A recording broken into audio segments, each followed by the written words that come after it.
PowerPoint'i sunumu yükledim. O gözüküyor mu? O da gözüküyor. Gayet güzel her Tamam. şey. Siz Rusça da biliyor musunuz? Evet, bağlantıda problem yok herhalde.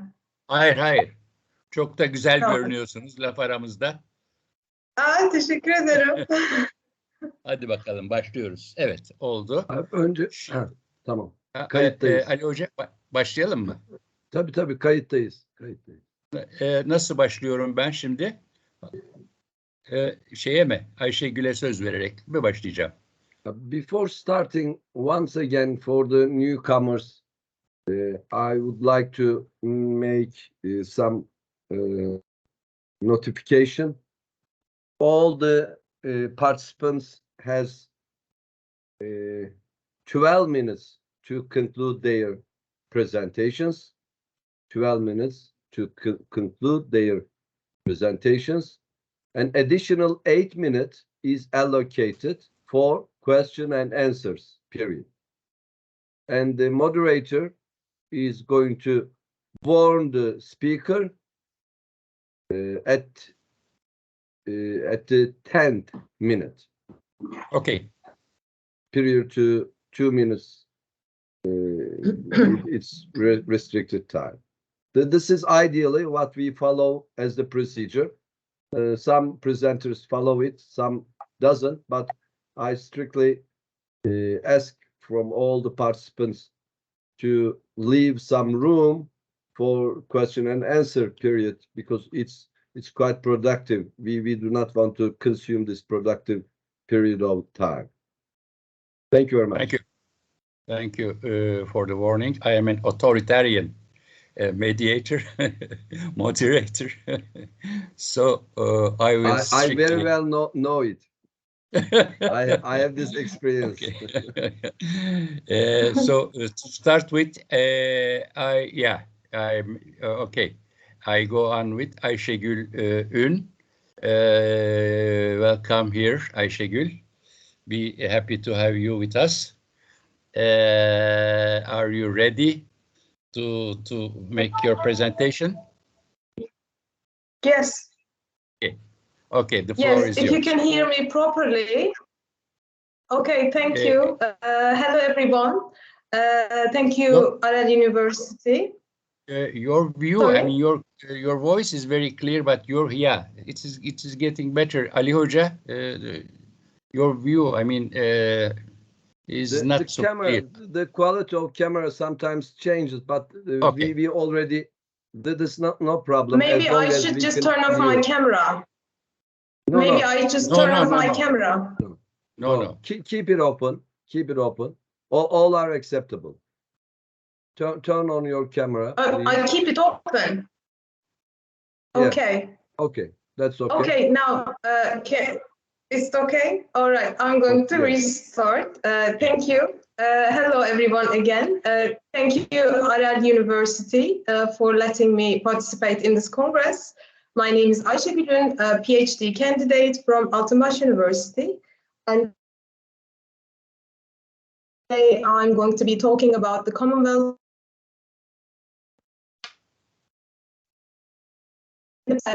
regional conflict resolutions and its role for the latest turmoil in the region. To start with, CIS was formed following the dissolution of the Soviet Union in 1991. It firstly aims to establish a military and economic alliance, and secondly aims to reach a supranational union of Russia and Belarus with a common government, flag, currency, and encouraging cooperation in economic, political, and military affairs. Also relates to the coordination of issues such as trade, finance, making, and security. Also is cooperation on cross-border crime prevention and cybersecurity. The member states consist of 9 ex-Soviet founding countries. It's Azerbaijan, Armenia, Belarus, Kazakhstan, Kyrgyzstan, Moldova, Russia, Tajikistan, and I cannot see my presentation, so I'm going to reopen again.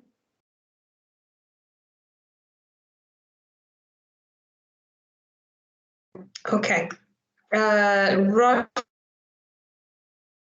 Okay, go on. Tajikistan and Uzbekistan. An ex-member, Georgia, withdrew as a result of the Russian. I reopened it.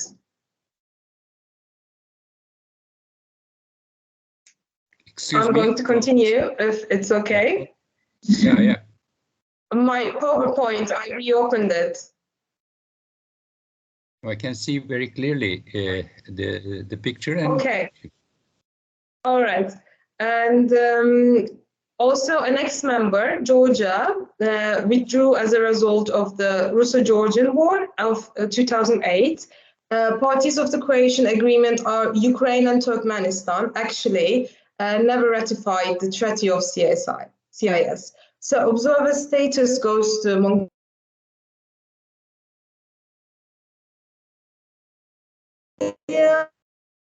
and Afghanistan, actually a member, and ceased to participate in CIS from 2014 and withdrew representatives from statutory bodies of CIS in 2018 as a result of annexation of Crimea by Russian Federation and also in the involvement in the war of Donbass. In order to forward a brief historic context, there are two important founding elements to mention. Firstly, it was dissolved and the Russian Federation was to be successor in 1990.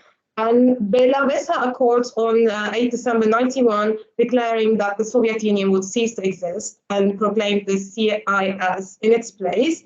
Obviously, it's a post-Soviet Union organization, in other words. Let's move on to the bodies of the CIS. We have an Interparliamentary Assembly, a Commonwealth of Independent States Convention on Human Rights and Fundamental Freedoms, which was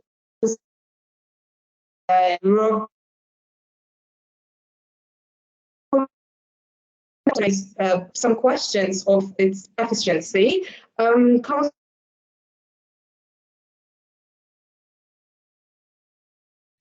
once in a while, of independent states, free trade, sine qua non.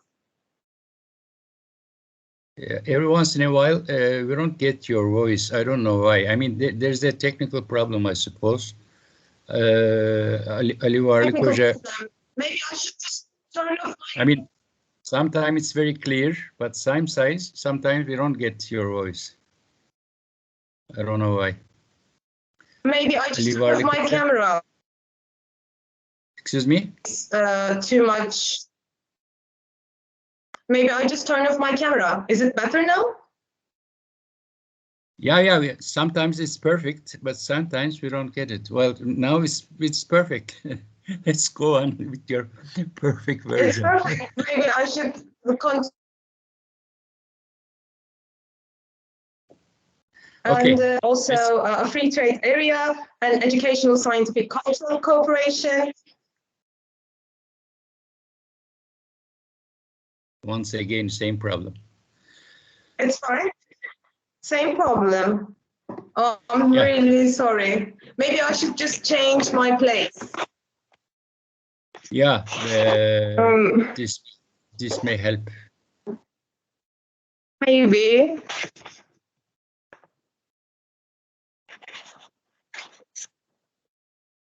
Can you hear me clearly now?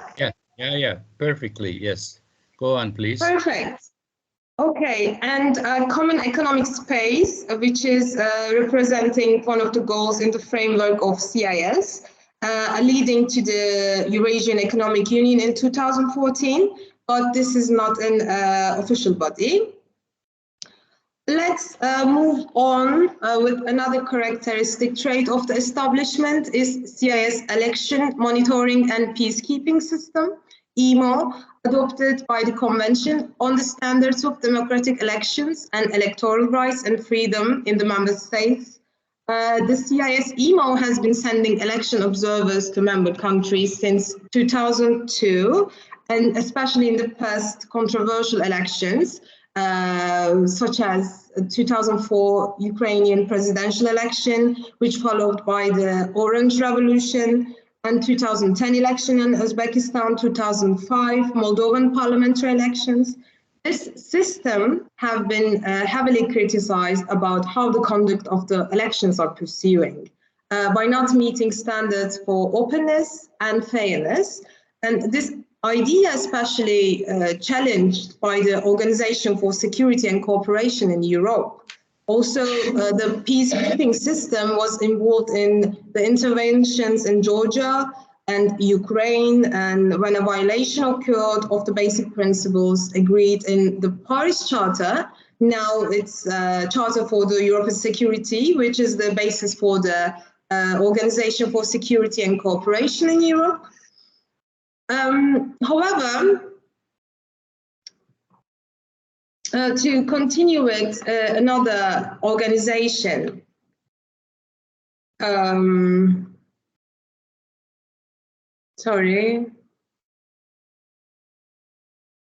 it's Collective Security Treaty Organization. This is the military extension of CIS. The treaty was signed on 15th May, in order to establish an intergovernmental military alliance in Eurasia that consists of selected post-Soviet countries, has its own origins to the Soviet Armed Force, which was gradually replaced by the United Armed Forces of the CIS. And the CSTO Charter reaffirmed the desire of all participating states to abstain from the use or threat of force. Signatories would not be able to join the other military alliances or other groups of states, while aggression against one signatory would be perceived as an aggression against all. This seems to be familiar from NATO's Article number 5. It's a collective defense article. However, let's continue with CSTO, the members of CSTO. We have Armenia, Belarus, Kazakhstan, Kyrgyzstan, Russia, and Tajikistan as members. Azerbaijan, Georgia, Uzbekistan are the ex-members. Afghanistan, Serbia, and the Union states, known as Russia and Belarus, are the observers.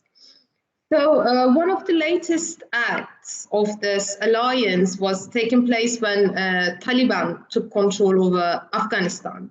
In July 2021, Tajikistan appealed to members for CSTO to help in dealing with the security challenges emerging from neighboring Afghanistan, and thousands of Afghans, including police and government troops, fled to Tajikistan after Taliban insurgents took control of many parts of Afghanistan.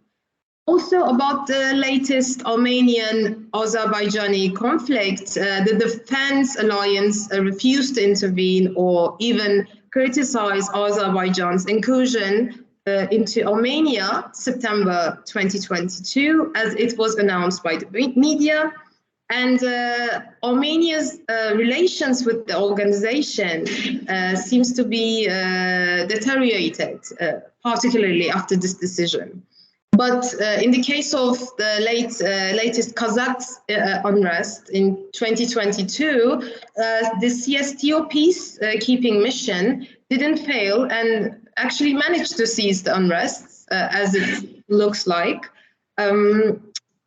Also, we have more supranational post-Soviet bodies to mention. We have Guam and the Community for Democracy and Rights of the Nations, known as the CIS2, and Baltic Assembly, and lastly, Eurasian Economic Union, which is taking its roots from Eurasian Common Economic Space, where CIS actually targets to come at some point. So it can be said that this is an extant union and to follow up or a subdivision to CIS, especially in economical trade dimension. Also has executive bodies, and this union also can be compared or resembled to European Union in some ways, containing supranational and intergovernmental institutions such as a supreme body of the Union by the heads of the member states, another council, a commission as an executive body, and an economic union as a judicial body. But to mention the provisions for a single currency and a greater integration, they are envisioned for the future at the expense of forming an internal market, a common energy market, a free trade area with third countries. As we all know, energy is the superpower of the elements in the region, producing 20% of the world's natural gas, approximately 15% of the world's oil and gas condensate. They are the top producers in both domains, also producing 9%. Dear Ayşegül, you have 10 more minutes, okay? Okay, but I'm about to finish. Okay. Also producing 10% of the world's electrical energy and 6% of the world's coal. So energy sector is the big factor among CIS countries, and members are not significantly source energy producing countries, but also transit countries as pipeline route countries, also massive energy consumers themselves. Maybe it can be said that Russia's state-controlled energy companies are used as foreign policy instrument against neighboring countries and exporter countries of natural gas in the region. And to conclude, the Russian discourse in this context about sovereignty and self-determination and the legitimacy role in the Union appears to be similarly strong, influenced by political self-interest and Russian views about this entitlement within the region. And it's somehow referring the idea of keep your enemy as your friend so it doesn't become an enemy, according to the somehow regionalism. And as a result, at the end, Russia is undeniably still a superpower. And the last meeting of CIS occurred in Kazakhstan, and the videos of their meeting spread through the social media when they were greeting each other, and they received a lot of backlash at the end and raising questions and claiming that how are they really independent. This is my conclusion, and thank you so much for your attention. My best regards. If you have any comments, contributions, I would appreciate. Thank you. Thank you very much for this nice, informative presentation. But I would suggest you to change the last picture because there is no more Sultan Nazarbayev. There is no more Robert Koçaryan also. you need to make a new effort to renew the picture, okay? Okay. Any questions, dear participants? It's an interesting subject. I have a tiny question. Do you think that Turkey should get into this Commonwealth of Independent States as a member? Why not? Why not? I was actually going to say that. Why not? But mine was an easy comment. I asked some more details. Yaşar Hoca has a question. Okay. Yaşar Hoca, please. Okay. First, let me comment on your question, Commonwealth of Independent State. Already Putin described this organization as a organization help the member states to civilized way divorce from each other. So the CIS has lost its significance. But other than that, more collective security treaty organization and the Eurasian Economic Union are more important for Russia. My question is related CSTO. CSTO, the one member, Armenia, when this Second Karabakh War started, asked the CSTO members to help the Armenia, but they refused.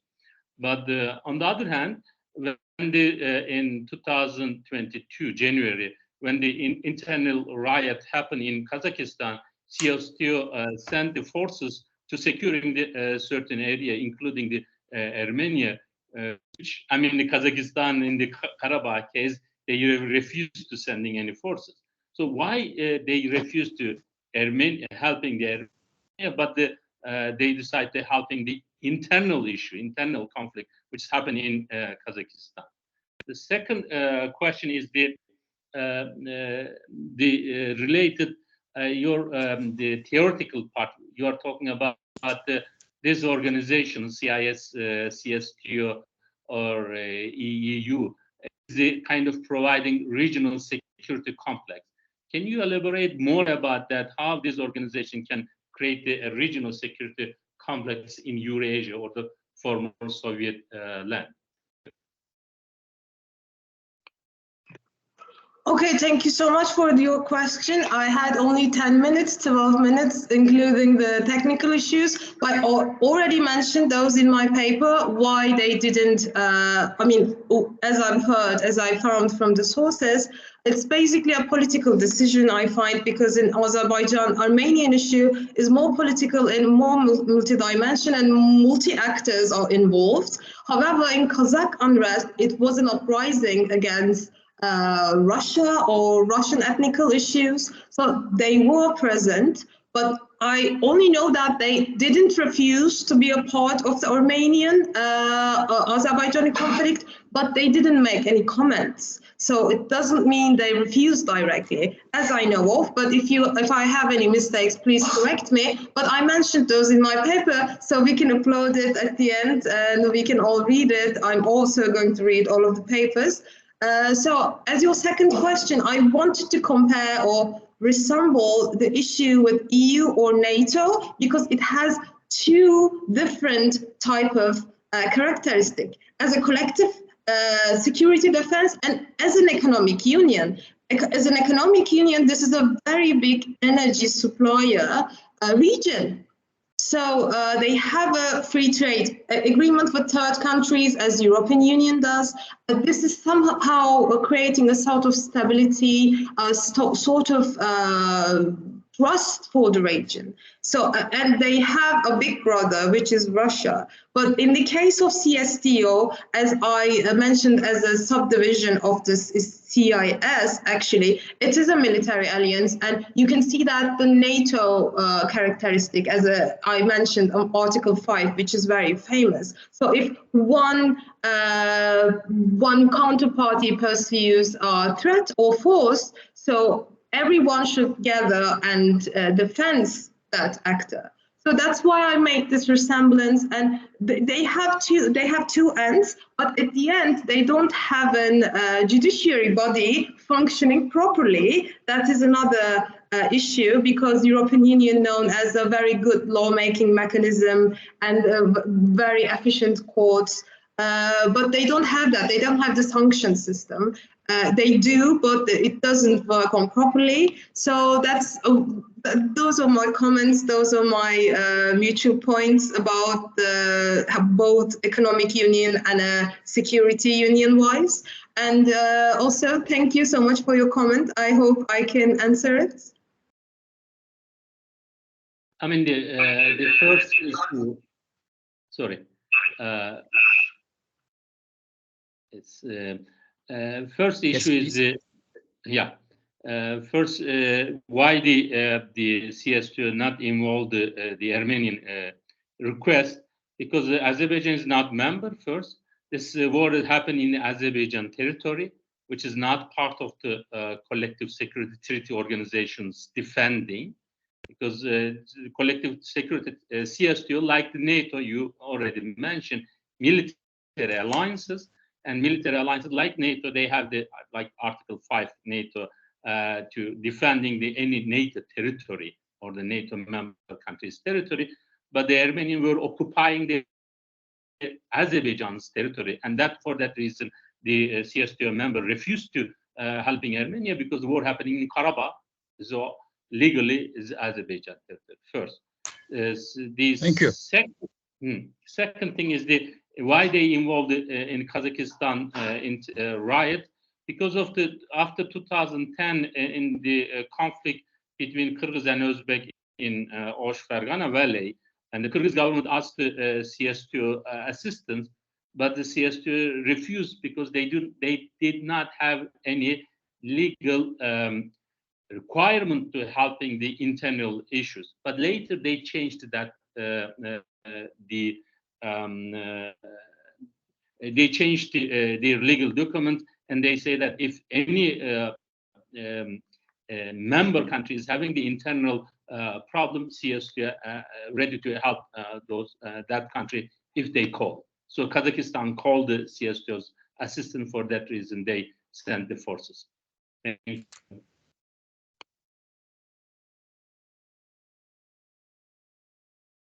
Do you have any comment to say? Yeah, Ayşegül. Hello. Hello. Yeah. Do you hear me? Yes, I can hear you. Yeah. Are you going to make any comment or I mean, no, I have no more comments. It was very self-explanatory, and I hope I can write and include those in my paper.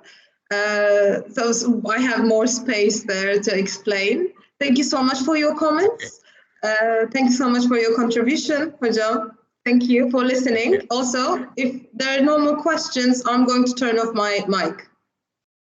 Thank you very much, Ayşegül Ün. Spasiba, and we hope to have more presentations to hear from you. Okay. And now it's. I would like to make please, a short comment. Oh, please. Maybe it may be helpful for the further studies. By the way, sizin ailede bir İngiliz falan mı var? Hocam, I'm multilingual, so benim dilim hep karışıyor. Yani telaffuzun çok iyi de vurgular dahil. Teşekkür ederim.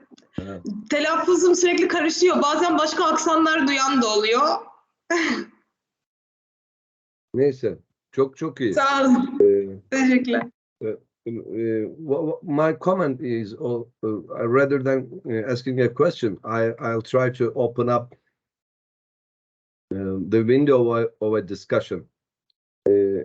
Each time when we mention about CIS, we need to make a comparative study with NATO or EU.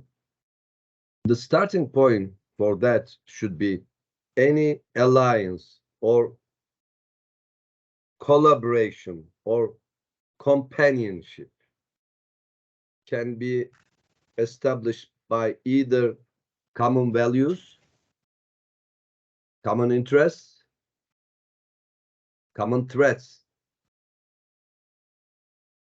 So there can be some additional factors, but these three: common values, common interests, and common threats. Any assessment which could be done over the future or the present of CIS should consider all these three.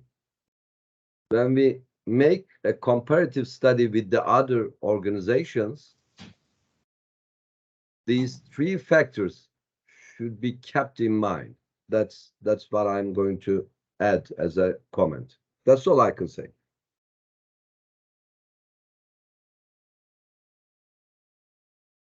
Okay, Ayşegül. Okay, thank you so much for the comments. I'm sure going to re-listen this recording and take notes. Thank you so much for contribution. Thank you, Hocam. Thank you. Bye-bye. Now it's Mr. Bahtiyar's, all right? Bahtiyar Ahmedi from Kazakhstan, I suppose. We don't want to see anymore, Ayşegül. We want to see now. Yeah. Is Mr. Bahtiyar? Are you Mr. Bahtiyar? Yes. Thank you, sir. Okay. Yes. We can see you. Bahtiyar Ahmedzai from Kazakhstan, right? Or From Kazakhstan University, Kazan University, right? Yes. Hello. Kazmo. It's Okay. also called Al-Farabi Kazmo. Al-Farabi. Okay. Okay. Yes. Okay. The floor is yours, please. Thank you so much, sir. Thank you so much, Professor, that you are giving me a chance to present my presentation here. And my topic is like about the role of Central Asia in the peace process of Afghanistan. So I am coming to the introduction part of it. I can say like Central Asia played an important role in the Afghanistan peace process. Afghanistan, a country with a long history of conflict, urgently need look for a support to find a lasting solution to its internal security problems, giving their geographical and nearness and historical links with Afghanistan and Central Asia countries. So that is why Central Asian countries play an important role in promoting the peace and stability in the region. Central Asian countries have been actively involved in supporting Afghanistan peace process. In 2018, like we can say, Tashkent hosted a conference attended by the representative of Afghanistan, Pakistan, and the United States, marking the first direct talk between the Taliban and the Afghan previous government for several years. Similarly, we can say like Kazakhstan has played a key role in the peace process, hosting several rounds of negotiation between the Taliban and Afghan government. In 2018, the Astana process was launched with the aim of bringing together various stakeholders in the Afghan conflict, including the Taliban, the previous Afghan government, and the regional actors to facilitate dialogue and reconciliation. So Kazakhstan has also provided humanitarian assistance to Afghanistan, especially in the area of education and healthcare. Another area in which Central Asia countries have contributed to the Afghan peace process is security cooperation, like sharing sharing borders, sharing security concern. The Central Asian nations have worked closely with Afghanistan to address issues such as terrorism, drug trafficking, and organized crime. For example, the Shanghai Cooperation is one of the best examples which help in these regards. We can say like Central Asia rule in the Afghan peace process is important for several another reasons, because we can say like they have a closeness in the trade, business, transport, and many others area. Central Asia has played an important role in Afghanistan peace process by facilitating peace negotiations, supporting like national economic integration and cooperation on security issues. The Central Asian countries have demonstrated their commitment to promoting peace and stability in the region. However, much remains to be done, and in the critical that region actors continue to work together to find lasting solution to Afghanistan's security problem and challenges. So we are coming to the brief history of the conflicts in Afghanistan, why it goes to that area, like why it needs the peace process. The conflict in Afghanistan has been ongoing for several decades. Excuse me. We are still at the first slide. We are still at the first slide. Hocam başından beri ilk slayttayız da onu ikaz etmek için aramıştım.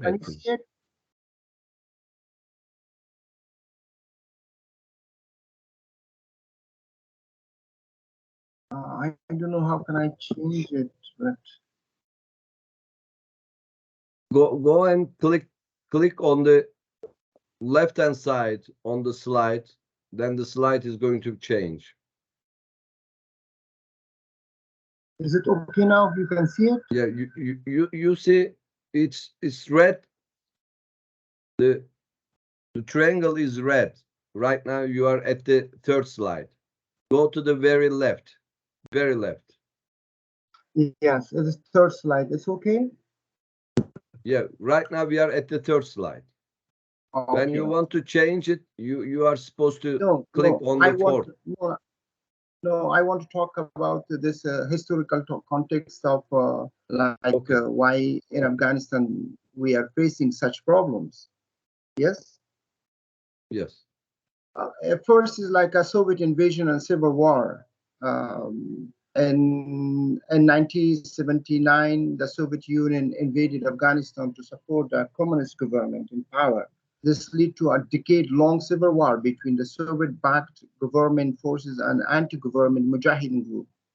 The result is like a very heavy damage and the death of over 1 million of Afghans and emplacement of millions other people from Afghanistan. In 1994, we can see the Taliban emerged as a dominated force in Afghanistan, and they took control of Kabul in 1996.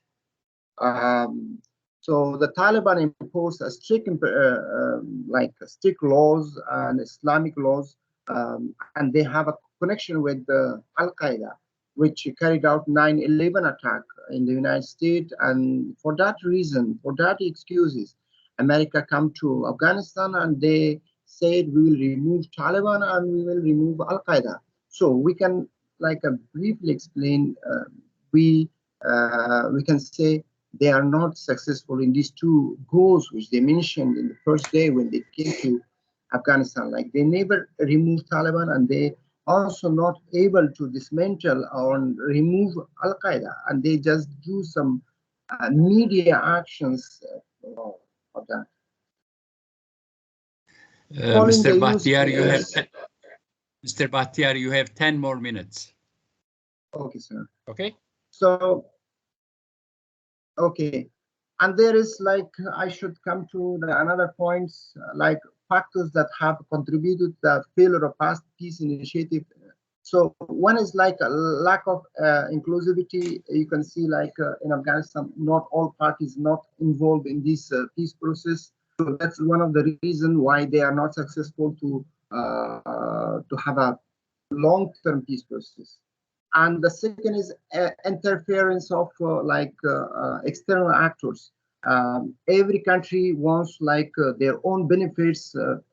We have some neighbors, and there is some neighbors who want a peace in Afghanistan, and there is some other actors who don't want peace in Afghanistan, and there is in international level there is some actors who don't want peace. So there is interference of benefits in an Afghanistan issue.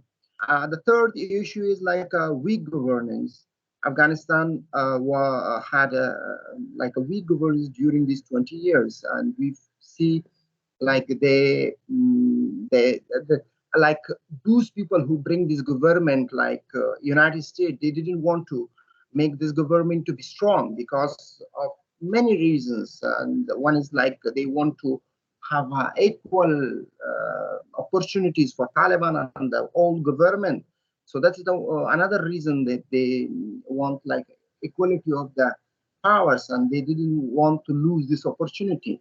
And another is violence and insecurity. So another reason why from government side and also from the Taliban side, every time there is huge insecurity and huge violence happened. And the fourth, the last point is economic and social challenges. In Afghanistan, there is a lot of social and economic challenges, and we know that Afghanistan is unemployment and there is no work. So that's why a lot of people go to this kind of militia groups and they join it, and that is the reason why these warlords and these militia groups are getting stronger, because of the small amount of wages they are joining these groups.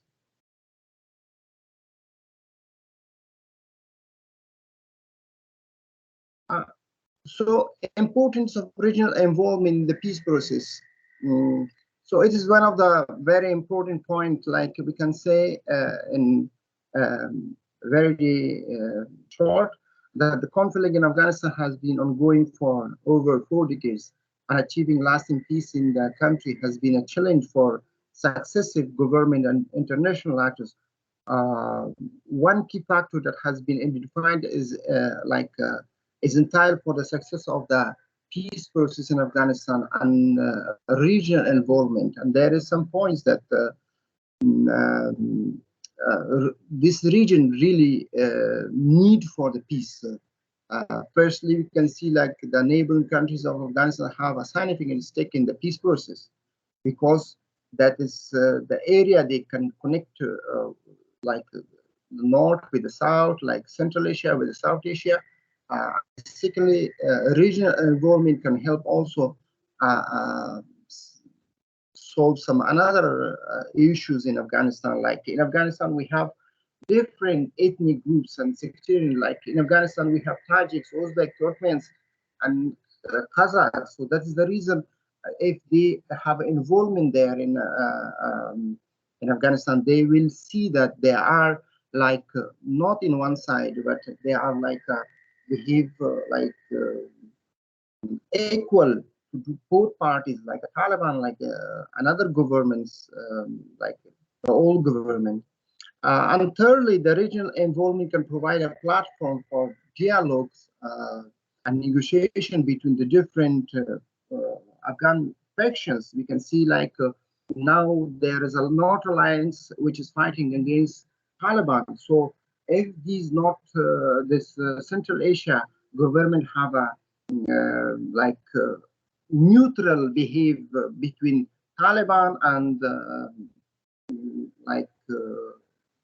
these new alliances, so everyone have believed them. So this the biggest reason why they can have an important role. So I mentioned before the Central Asia region play an important role in the peace process due to these reasons, because transit route, historical ties, and diplomatic support. Transit routes, we can see like Afghanistan have a close relationship because this area is closed with they don't have a way to the sea and the ocean, so that's why they are bonding on each other, and they are surrounding by like we can say like many countries to have a way to the ocean. And another is historical ties. Historical ties, you can say they have the same religion, they have the same culture, they have the same, many countries have the same language in the Central Asia with Afghanistan, because of that it is really important. They have they are very helpful. And also our diplomatic support. We can say that like I mentioned before, that Central Asian countries is they are like neutral in many ways. So we can come to the Central Asia political involvement in the peace process. There is many conferences and hosting, but we can mention these two important. One is Uzbekistan role in hosting several rounds of peace talks in Tashkent, and also Kazakhstan involvement in peace of involvement, like we can see like this at the heart of Asia, Istanbul process, and also ministerial conference in Almaty. That is really useful for the peace process in Afghanistan. So we are coming like the overview of the economic relationship between Central Asia and Afghanistan. So there is 4 more important points, like why for Central Asia this peace process is important, like trade, investment, transportation, energy. These 4 factors which make eager the Central Asia to involve in the peace process of Afghanistan. It have a long description, but I just come very quickly because we don't have time. So there is a few points that why Afghanistan is not reaching to the peace process. One is like regional and international interests, because every country, even in the border, even neighbors, they have like a different expectation from Afghanistan. One wants Afghanistan as a peaceful, another wants like in terrible condition. They have benefits in that kind of condition. So every country have their own benefits in that kind of situation. Like we can see, we can give an example. Like Kazakhstan and Uzbekistan try to make Afghanistan as a peaceful country, but we can say we have another neighbors which really try to support warlords, Al Qaeda, Taliban, and other groups, militant groups, during these 40 years to destroy Afghanistan and their resources, because they have benefits in that kind of condition. And there is another issue, like USA and NATO support warlords in Afghanistan. When United States came to Afghanistan in 2001, they support one groups which were called Shura Nizat or Northern Alliance. So they support these groups and they rule Afghanistan for 20 years. And then that is the only one reason that Taliban grew up and they came to power again. Disintegration of the Afghan security forces. There is another reason why this old government collapsed, because they have no morality, that's corrupted, and there is no meaning to fight against these militia groups. And Afghanistan have another issue, which is sectarian and ethnic tensions. Mr. Bahtiar, you have 2 more minutes. Try to get into the conclusion, please. Okay, sir. I will just came to conclusion. Like we can say that Central Asia has played a crucial role in the Afghanistan peace process as a neighboring region. It has been involved in various aspects of the conflict, including supporting the Afghan government, providing economic assistance, and hosting peace talks. The region geopolitical importance has made it a significant player in the region, with a major powers such as Russia, China, and the United States looking to Central Asia for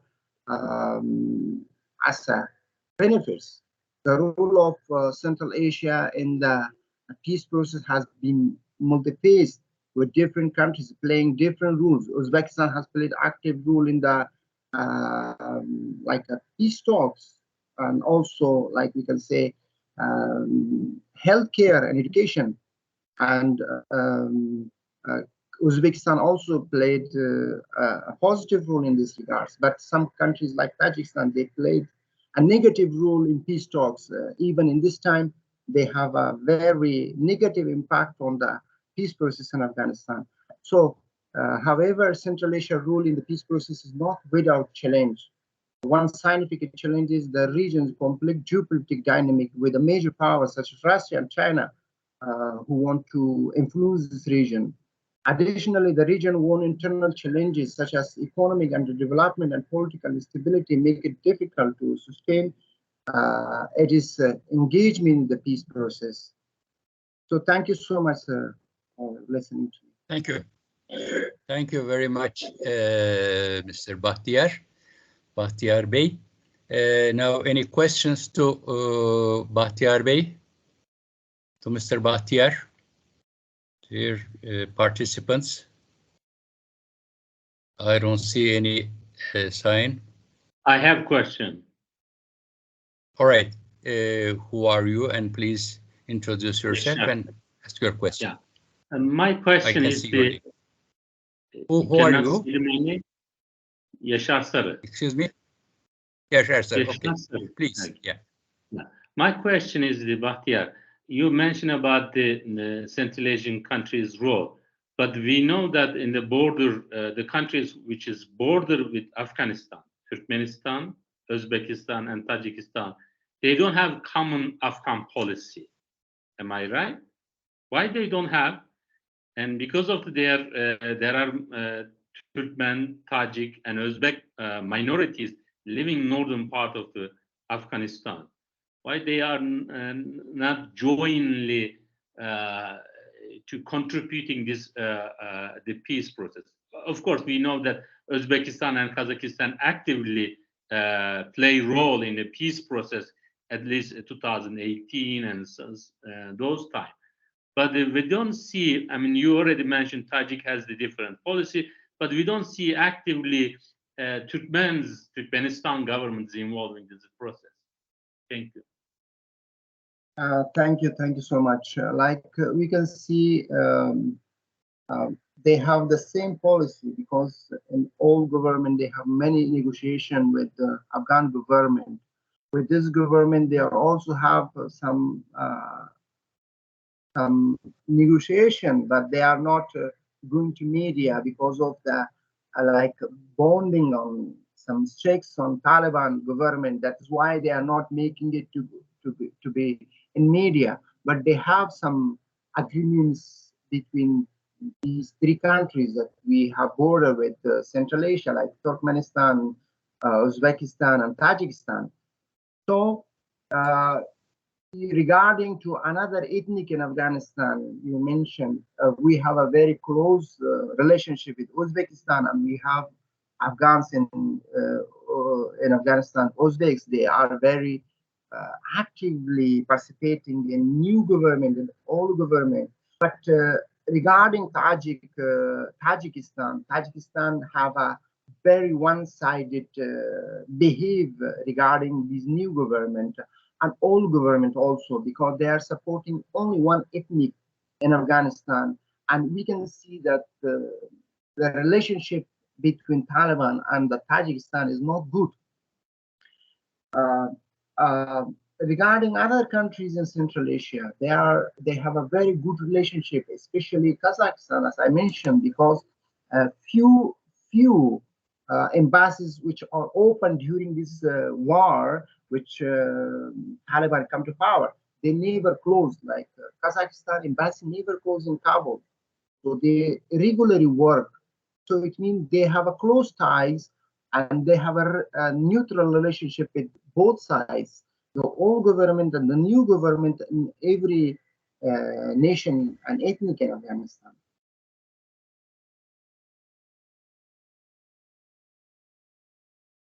Okay.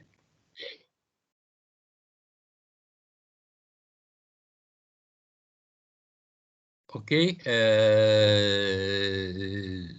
Professor Sarı, you have anything else to say or any comment, or someone else for any question? No, I suppose no. Then thank you, Dr. Bahtiyar Bey, Mr. Bahtiyar. Thank you for your presentation. And now we move to Musaib Shiraliyev from Hacı Bayram University, Ankara, but I think she's not originally Turkish. Yes, the floor is yours, Mr. Shiraliyev. Shiraliyev, do you hear me? Are you with us? No. No, Mr. Shiraliyev is not with us. Okay, then we move to the next speaker. Is Rui Shang from China. That he might, our Chinese participant. Do you hear me? I can hear you, Professor. Can you hear me? Okay. Great. Thank you so much, dear moderator. I'm Liu Chang. I'm Liu Chang, Assistant Research Fellow of Chinese Academy of Social Sciences. Listen. May I share my slide with participants? Excuse me? I'll share my slides with participants. I'm sorry, wait a minute. Your view is not so clear, but yes, you can share your screen. My slides now? Yes, we can see it. Okay, that's great.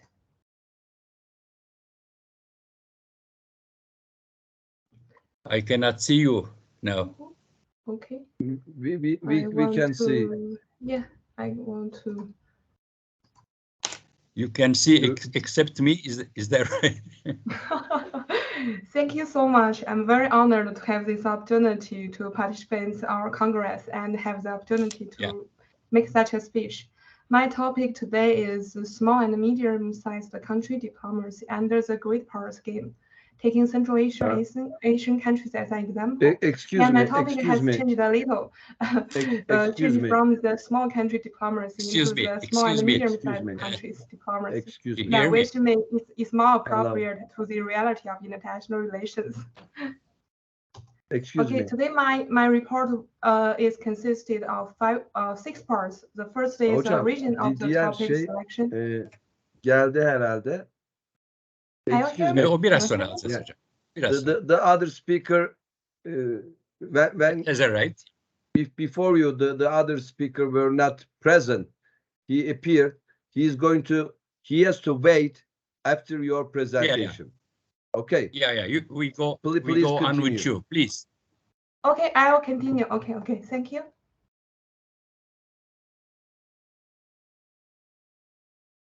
Yes, please. Okay.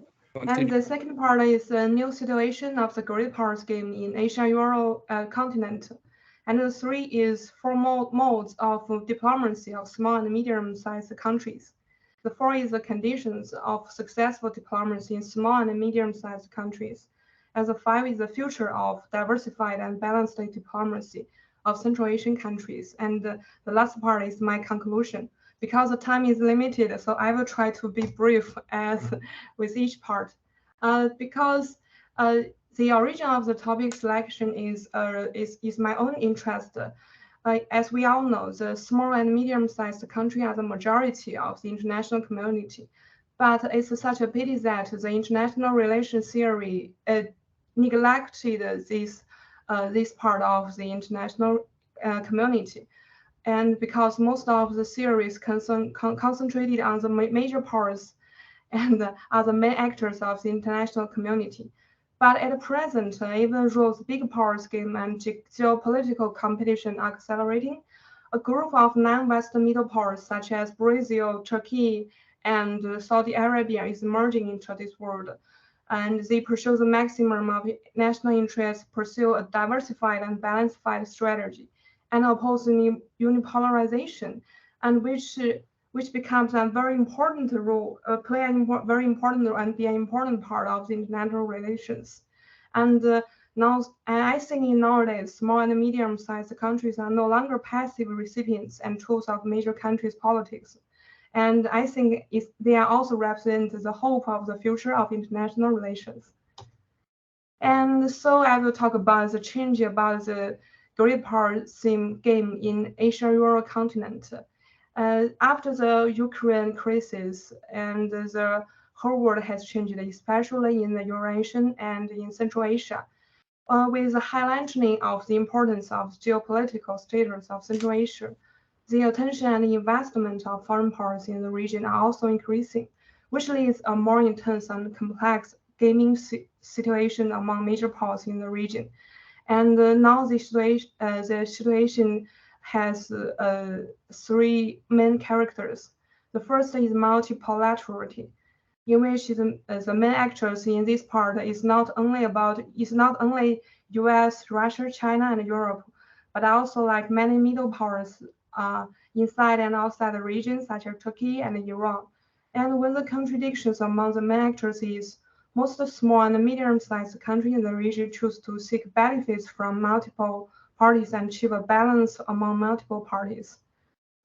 And the second is diversity. It's not because this part, Central Asia has multiple emperors, diverse civilizations, regions, and political ideologies, as well as this also has post-Soviet space and also the United States and Europe, the corridor of the transport from democracy and market. The third is complexity, which is two characters before outcome.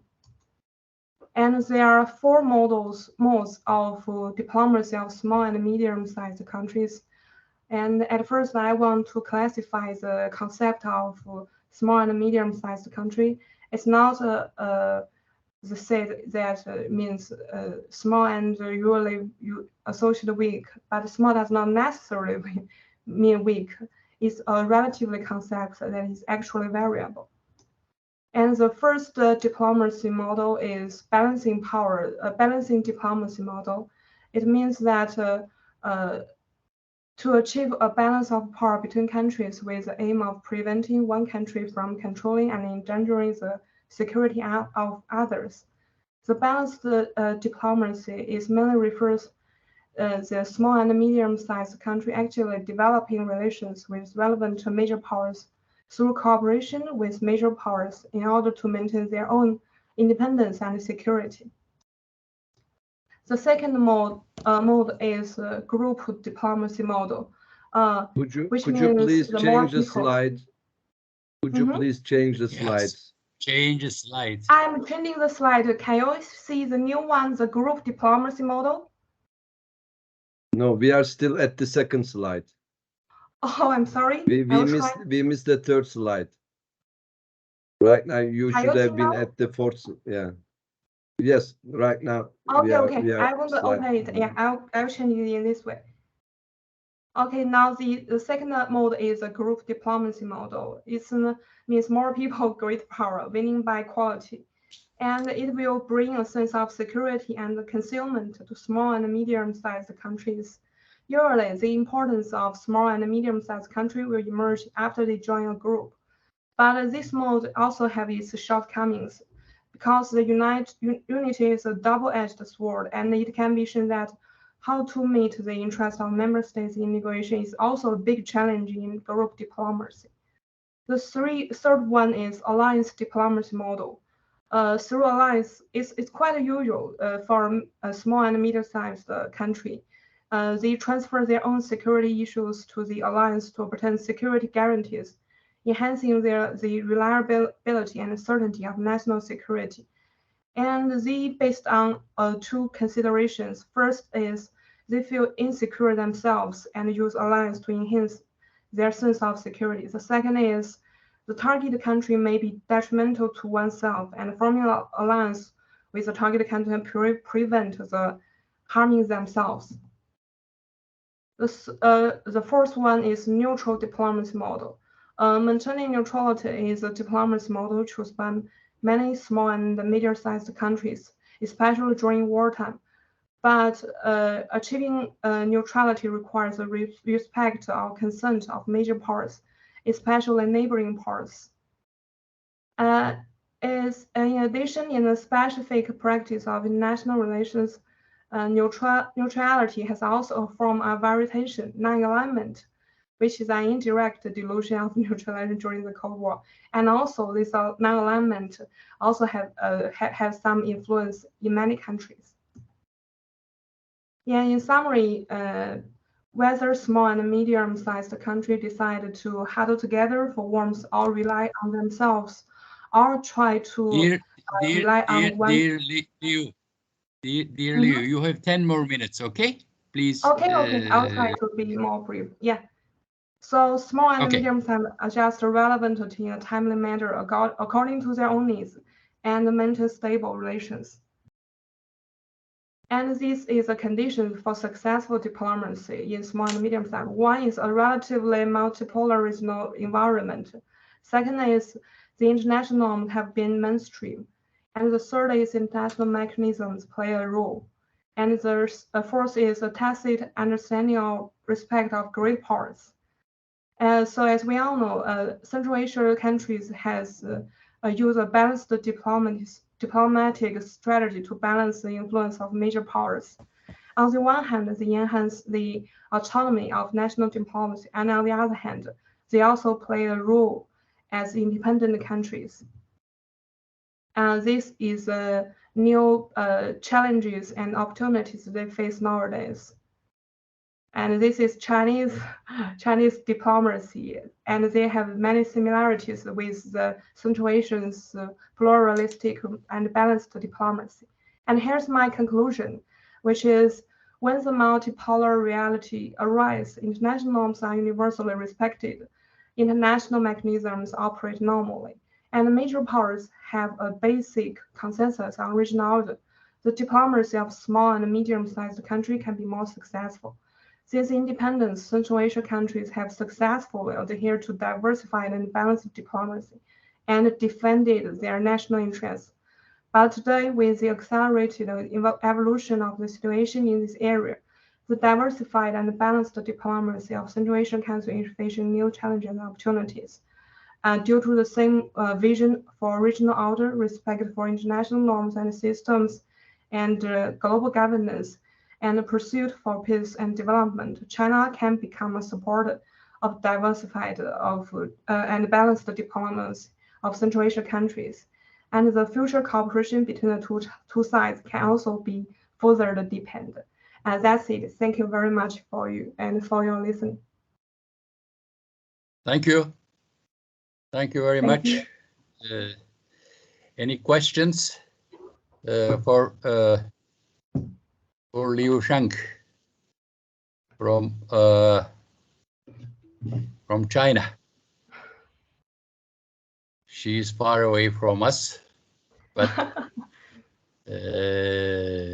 technology makes us closer. Yeah, dear participants, any questions? I have questions. Yeah, who are you?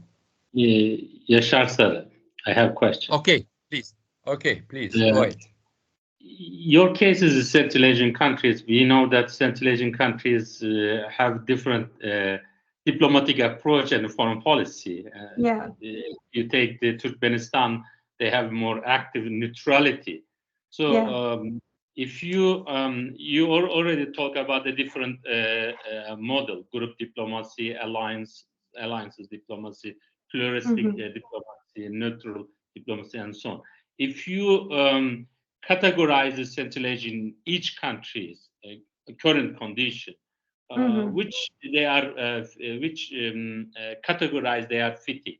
I mean, for example, Kazakhstan, which category you think, and the Uzbekistan, Kazakhstan, I mean, Kyrgyzstan, and then Turkmenistan and the Tajikistan. Yeah. Yeah, thank you. Yeah, it's also I'm also thinking about it because in my research I didn't show them in my slides, but maybe I will add this part into my finished article. I will talk about the 5 countries' concrete diplomacy and separate them in different camps. And as I know, I mean. No one Central Asia countries is, the diplomacy is kind of the mixture of the formats I mentioned before. Yeah, like Kazakhstan, he has the alliance diplomacy, and he also has the some kind I'm sorry, I'm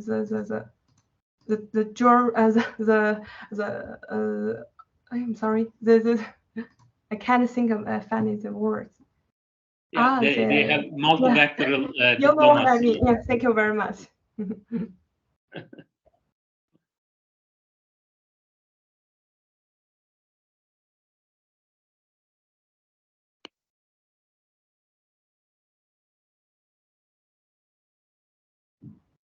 What happened, Miss Liu?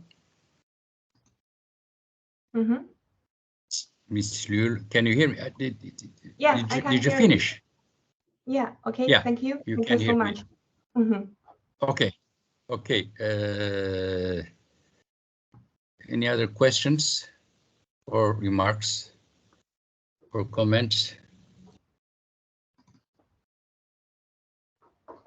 I guess not. Okay. Thank you very much. And best regards to you and to China. Bye-bye. Thank you so much. Bye. Best regards once again. Now it's Musaib Shiraliyev's turn. Now you should be with us, right? Mr. Shiraliyev is from Hacı Bektaş University, Ankara. but she's not Turkish, I suppose, Turkish origin. Do you hear me, Mr. Shiraliev? Hello. He was present a few minutes ago, and he disappeared. He disappears when we need him. Mr. Shiraliev? No. This is the last call, as they do it in athletic competitions. All right, now let's go to Meryem Shayegan with Dr. Mandana. Meryem Hanum, are you here? Hello, yes, I'm here. Can you hear me? Yeah, we can see you and we can hear you. Everything is fine. You. Are you going to be Thank alone? you. Are you going to have Yes. Dr. Mandana Yes. with you or not? You will be on your own. I will present it in my own. He's not here. Okay, very good. She's good. not Go here. ahead, please. I'm sorry. The floor is yours. I'm sharing my window. Please just let me. Yeah. Don't hurry. We're not in a hurry.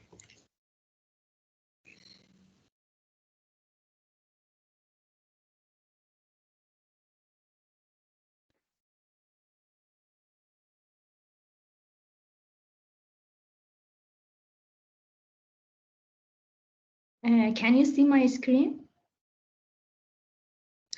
No, we can hear you, but we don't see anything. But I shared it. Excuse me? I have shared my PowerPoint. Ali Hoja, can you help her? And tomorrow morning I send the PowerPoint. Now we can. Now we can see your slide. Yeah. Okay. Go ahead. Okay. Thank you, and I'm happy for joining you today. My name is Meryem Shayegan, master student in regional studies from Allame Tabatabai University. My professor Mandana Tishiar and I present the impact of the 2022 constitutional referendum on making change in the political structure of the Republic of Kazakhstan.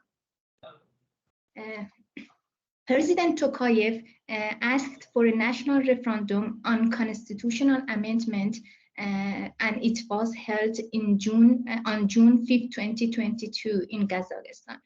Actually, President Tokayev was seeking for public support in order to establish new Kazakhstan. Actually, he wanted to rebalance the division of power in a state, the division of power in order to reduce the influence of the president, and on the other side to strengthen the power of other institutions such as parliament. 77.18% of citizens said yes to 56 constitutional amendments in 33 articles of the constitution. This means that 1/3 of the constitution of Kazakhstan changed. One important question comes to our mind. What was behind the 2022 national referendum? Why Tokayev decided to make changes in the constitutions? Many analysts believe that it goes to Bloody January. Actually, in that time, people came to a street and Kazakhstan experienced a bloody unrest. The reason because the price of oil and gas increased, and this protest turned into violence. Step by step, people changed their demands, and they wanted to make some changes in political structure of Kazakhstan, and they wanted actually the country moves toward an elitist political system. The main changes and reforms which occurred in political structure inside the constitution of Kazakhstan could be discussed in 3 important sections. The first one is constitutional, public, and social changes. The second one is presidential system, and the third one is parliament. On the first sector, which is constitutional, public, and social changes, we can see three important changes. First of all, they changed the ownership of land and subsoil, water, and other natural resources to people of Kazakhstan. The second change, we can see that the Constitutional Court is re-established in Kazakhstan. I emphasize on the word of the re-establishment because the Constitutional Court was working in Kazakhstan in 1995, but it was replaced by Constitutional Council later. Now, Constitutional Court started working from January 2023, and it consists of 11 judges. 6 judges would be selected by the parliament, 3 by lower house, and 3 by Senate. And 4 of the judges would be selected by the president of Kazakhstan. The third change is cancelling or abolishing death penalty in Kazakhstan. According to the Article 15, Item 1 and 2 of Constitution of Kazakhstan, everyone shall live, everyone has right to live, and no one has right to take anybody's life. So the death penalty is prohibited in Kazakhstan. The second part is the presidential system. Actually, the people in Kazakhstan were unsatisfied because the power was concentrated on the hands of the president. So Tokayev understood this and tried to make some changes. First of all, they wanted to transit the country from super presidential model to a presidential republic. So he made some actions. First, they changed the presidential term from 5 years to single 7 years. So the president cannot extend for next 7 years. It's only one single 7 years. The second change is that President Tokayev started fighting against nepotism. And according to the constitution of Kazakhstan, close relatives of the president of Kazakhstan cannot take and hold any governmental positions or high-level positions in semi-governmental sector. Another change goes to being a member of political party. The president of Kazakhstan cannot be a member of political party anymore. I should mention that we have one ruling party in Kazakhstan, which is Amanat Party right now. The head of this party was the first president of Kazakhstan. When he resigned, still he was the head of the party. And after that, the President Tokayev became the leader of the party. But now, based on amendment, the president cannot be even a member of political party. Other change, this change, which I want to explain it is the only change we can see. It has been eliminated from the duties of the president of Kazakhstan inside the constitution. Actually, the president cannot remove akims of the districts, cities, and rural districts from office. Akims means something like governors. The other change is that Tokayev took legal immunity from Nazarbayev and his family. I should mention that the focus of the changes and amendment mostly goes to Nazarbayev and his family. We can see that they have changed the name of the capital city to Astana again, and the first president Nazarbayev has added 2 characters inside the constitution of Kazakhstan. The one is the first president of Kazakhstan, and the second one is the Elbesi. Elbesi means the leader of nation. These 2 characters are eliminated from the constitution by Tokayev. The other sector is parliament. Actually, we said the main goal of the president was to distribute power between different branches of the government. The changes, one of the changes is that in the process of the lawmaking, Majlis would adopt the laws, and Senate's duty is to approve them or not to approve them. Senate is not going to do anything else. This table shows the changes inside Majlis, the lower chamber, the lower house of the parliament. We can see Mariam that the Hanım, number... Mariam Hanım, Yes. you have 10 more minutes, okay? 10 more minutes. Okay. Okay. Okay. Do you have my screen still? Excuse me? Do you have my screen? Oh, I can see the slides. What was the question? Yes. Thank you. We can see that the number of the deputies in Majlis has been decreased to 98 from 107. The reason we can see that the Assembly of People of Kazakhstan before amendment was choosing 9 deputies of Majlis. Now, after amendment, the Assembly is not allowed to choose 9 deputies. So the number of the deputies has decreased to 98. What changes we can see in Senate?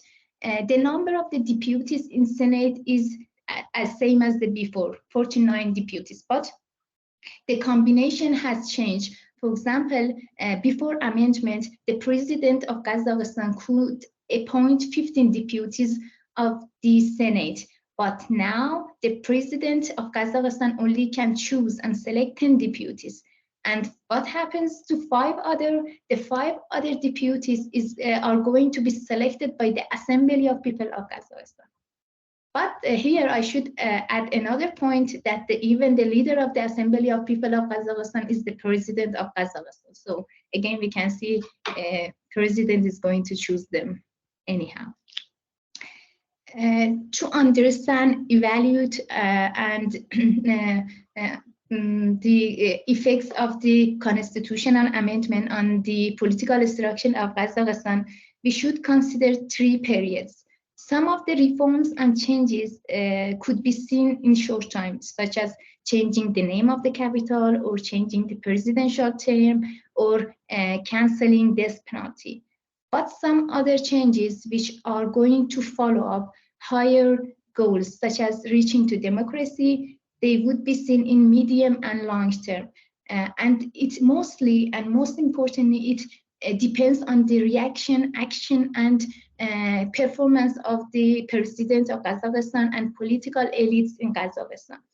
Countries such as Kazakhstan are individual-oriented countries, not system-oriented. So people are leading the system, not system is leading the people. So here is turning point in the history of Kazakhstan, in my opinion, and it depends very much on the president whether he is going to be committed to his reforms or not.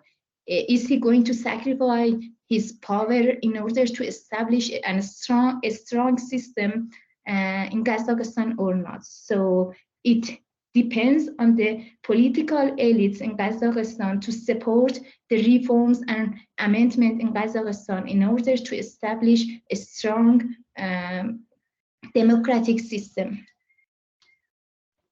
Irene Karalambidis, who is a special coordinator of the Organization for Security and Cooperation in Europe, said, "We have noted positive progress, including in relation to the election laws. But Kazakhstan will only achieve the declared political goal if the extensive reforms continue." So it is very important that Kazakhstan continue reforms and not to stop here or not to keep them only on the papers or on the constitutions.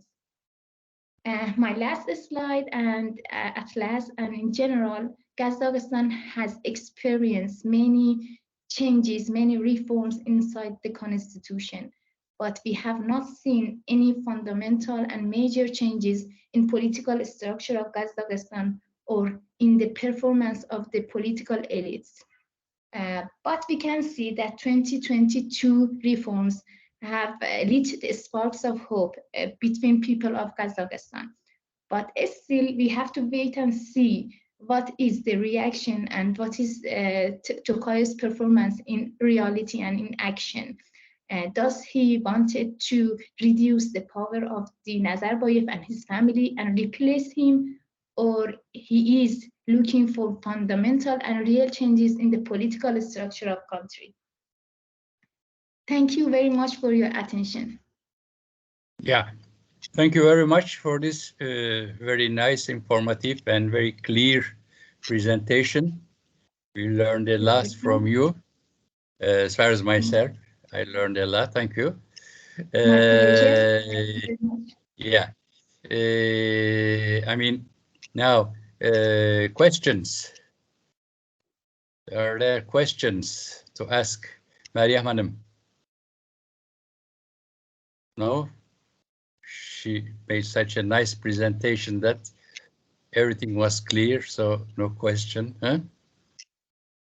Okay, then if we don't have any questions, we thank you. Thank you very much. We wish you success in your works. Then we hope to see you again. I'm honored to be part of this event. Thank you.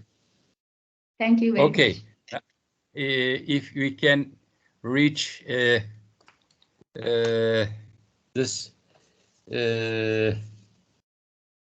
Shiraliyev, Mr. Shiraliyev from Hacı Bektaş Üniversitesi.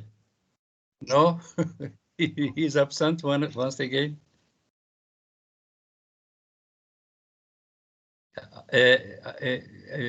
Professor Ali Bilgin Varlık. Did he quit the session or what happened? All right. And anyway, we go on. Now it's Prince Kemal, right? Prince Professor Ali Bey, Ali Bilgin Varlık. He disappeared once again.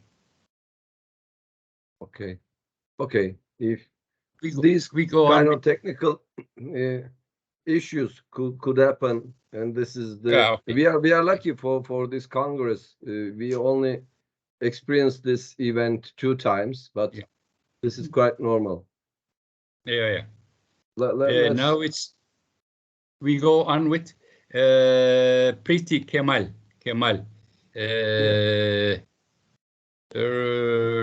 Jawaharlal JNU.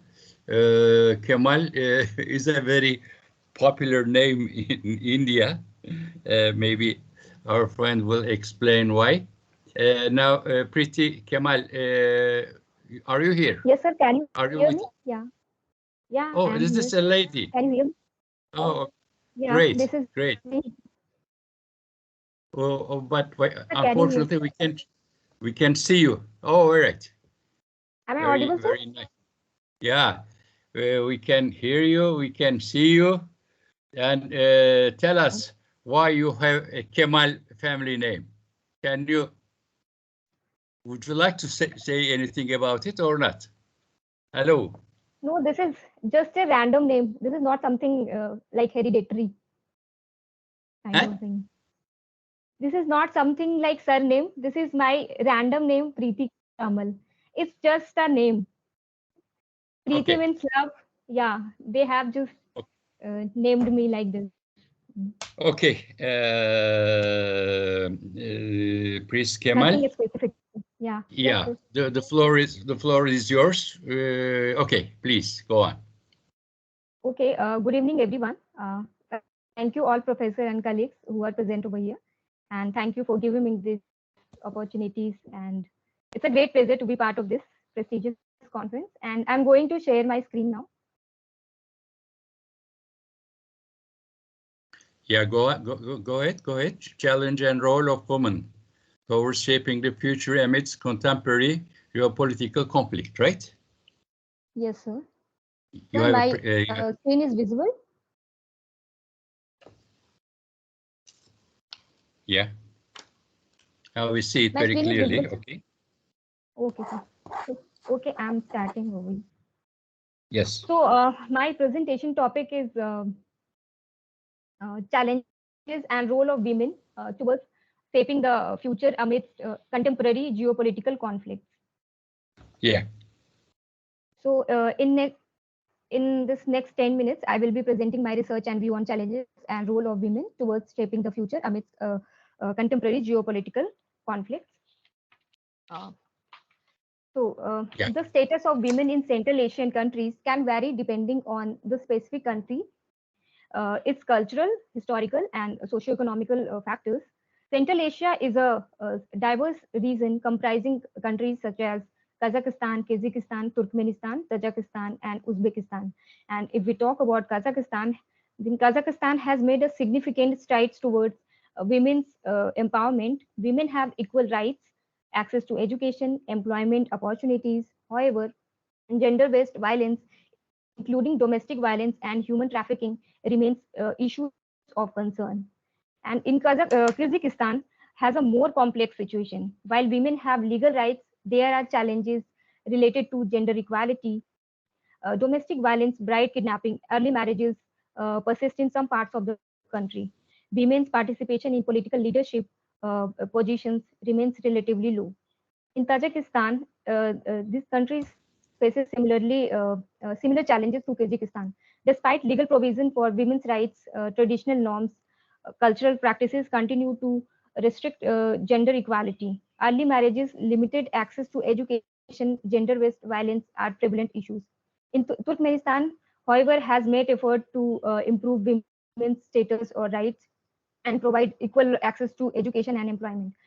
However, the country has limited political openness and human rights concern that may affect women's status. And in Uzbekistan, we can see the positive developments in recent years.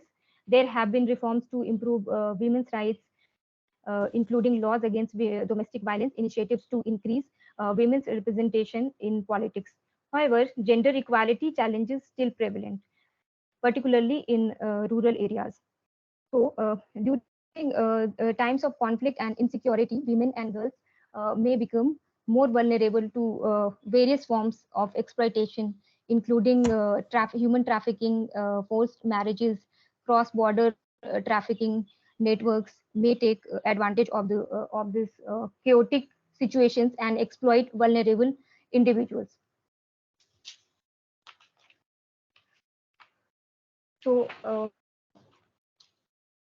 now the next slide, I will move forward. Women in Central Asia, Caucasus countries. The status of women in Central Asia and Caucasus countries varies across the region as it encompasses multiple countries with diverse social, cultural, and political contexts. Access to education has improved for women in Central Asia and Caucasus countries over the years. Many girls now have the opportunities to attend school and pursue higher education. However, gender disparities in education still exist in some areas, particularly in rural and remote regions. And women's participation in workforce varies across the region. In urban areas, women are more likely to engage in professional and managerial roles, while in rural areas, they often work in agriculture and informal sectors. However, gender gaps in employment rates and wages persist. Women often face limited opportunities for career advancement. And the level of political representation for women varies among countries in the region. Some countries have made efforts to increase women's participation. Ms. Kemal, aren't you going to change the slides? So you're still no, sir. No, I'm continuing with this slide only, sir. Okay. Yeah. So the traditional norms and cultural practices can impact women's status and rights in Central Asia and Caucasus countries. Gender roles and expectations can limit women's autonomy and access to resources. Practices such as child marriage, although illegal, still occur in some areas. Gender-based violence is significant concern in this region. Domestic violence, including physical, sexual, and emotional abuse, remains prevalent. Efforts to combat violence against women have been made, including legislation, awareness campaign, but implementation and enforcement can be challenging. Civil society organization and women's rights group play a crucial role in advocating for gender equality, empowering women in Central Asia, Caucasus countries. They work to address various issues, including education, healthcare, employment, and violence against women. So the next slide is women in Central Asia and Caucasus and their challenges. Women in Central Asia and Caucasus face a wide range of challenges, including economic, social, and political barriers that limits their opportunities and access to their resources. They face significant gender inequality in all areas of life, including access to education, employment, political participation. And traditional gender roles and expectation continue to be significant barriers to women's empowerment in the region. Violence against women, including domestic violence, remains a pervasive issues. And challenging cultural norms and promoting gender equality requires targeted efforts and social awareness. Women's access to quality healthcare, reproductive rights, family planning uh, services can be limited in certain areas. Lack of information, resources, cultural barriers affect women's ability to make informed choices regarding their health and reproductive well-being. Next slide is about impact of Russia and Ukraine conflict. So the ongoing conflict between Russia and Ukraine has had far-reaching consequences, extending beyond the borders of these two nations. It has led to displacement, loss of livelihoods, breakdown of social structures, which has had a disproportionate impact on women and children. Central Asia and Caucasus and the neighboring countries have experienced significant implications, with women being particularly affected. And my presentation sheds light on the impact of conflict on women in Central Asia and Caucasus, highlighting the challenges they face and need for support and empowerment. As the conflicts intensifies, Central Asia, Caucasus witness the influx of refugees, internally displaced persons. Women constitute vulnerable positions within these displaced communities, facing difficulties in accessing essential services such as healthcare, education, and basic necessities. And the disruption of social support system further exacerbate their challenges. As the conflict intensify, Central Asia and Caucasus countries influx of refugees. And women in Central Asia and Caucasus, both within conflict affected areas and among displaced population, are at heightened risk of sexual violence, exploitation, and trafficking. The breakdown of laws, orders, and the presence of armed groups exacerbate their risk, necessitating urgent measures to protect women and ensure their safety. Living in a region engulfed by conflict takes a toll on the mental health and well-being of women. Anxiety, depression, post-traumatic stress disorder, uh, and other psychological distress are prevalent among conflict-affected women in Central Asia and Caucasus. The lack of adequate mental health support exacerbated these issues, underscoring the need of comprehensive psychological care. Ms. Kemal, you have 10 more minutes, okay? 10 more minutes. Okay, sir. Okay. I will complete very soon. We talk about US withdrawal from Afghanistan, a turning point. Then we can see so many consequences regarding this. First of all, the shifting regional dynamics.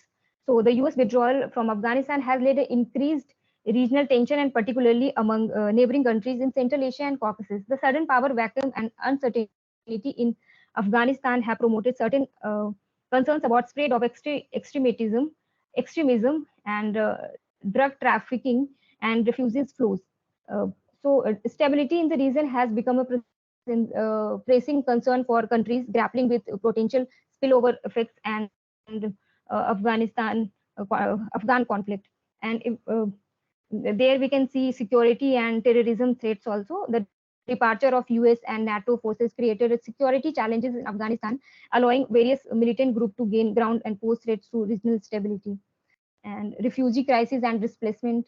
US withdrawal triggers a surge in displacement, with thousands of Afghanistan seeking refugees in neighboring countries and beyond.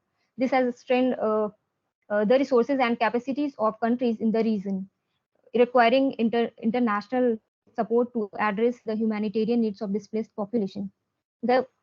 And there can be seen some geopolitical implications also, balancing and competing interests, fostering constructive regional cooperation will be critical to ensure stability, sustainable development in Afghanistan.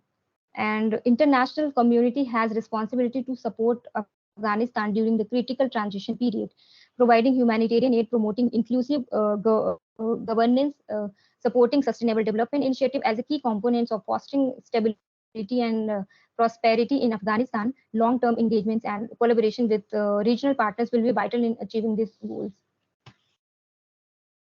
So, and women's situation in Afghanistan post US withdrawal. The current status of women in Afghanistan, challenges they face, the aftermath of US withdrawal, and potential for progress in empowerment in the future.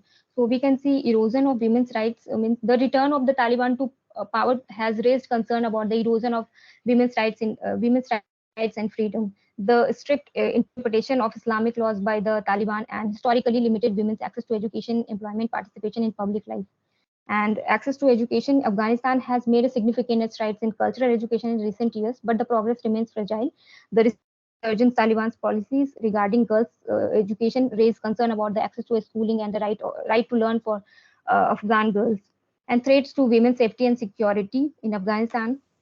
The situation has deteriorated following the US withdrawal, posing a significant risk to the safety and well-being of women. And the participation of women in political and decision-making processes is a crucial for the development and stability of Afghanistan. However, the Taliban's return has raised concern about the inclusion of women in governance structures. And drastic changes have been observed in Afghanistan aftermath of US withdrawal for the women residing there. The Taliban's return to power has raised concern about the erosion of women's rights and access to education, healthcare, employment opportunities. And the situation of women remains uncertain and challenging.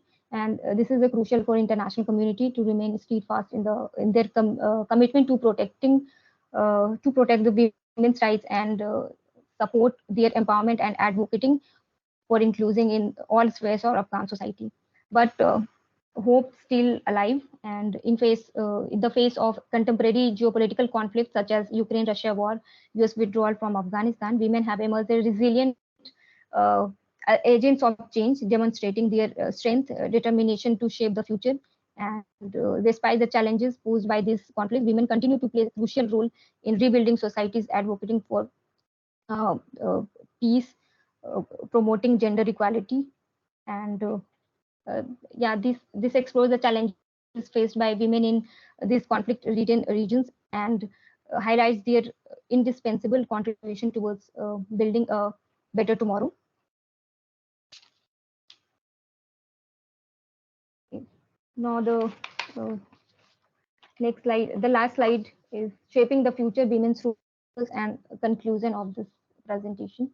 So in the face of contemporary geopolitical conflict, women have emerged as a powerful catalyst uh, of changes and playing a pivotal role in shaping the future amidst adversity. This article, basically my presentation, explores the challenges women face in conflict-ridden regions such as Ukraine, Russia war, and consequences of the US withdrawal from Afghanistan. It highlights the crucial role women play in promoting peace, advocating for human rights, and driving sustainable development for better future.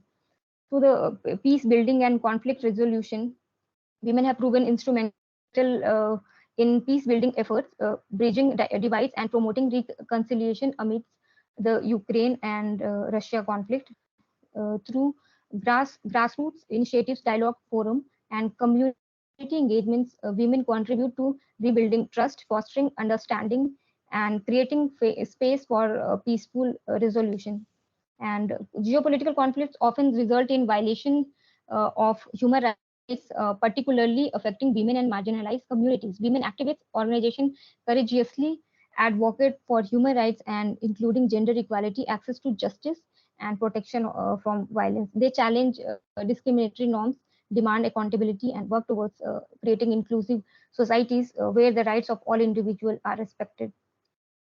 And empowering women in post-conflict reconstruction. Aftermath of conflicts present opportunities for rebuilding societies.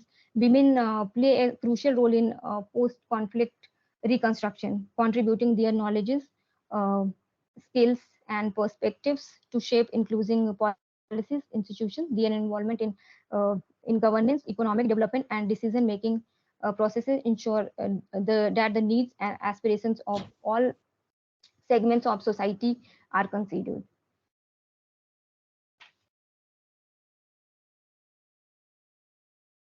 So, yeah, okay. Thank you very much. Okay, thank you. Thank you. You are just on time. Great. I have a tiny question. Do you have a lot of women refugees in India from Afghanistan? Did you hear my question? Priti Kemal. What happened?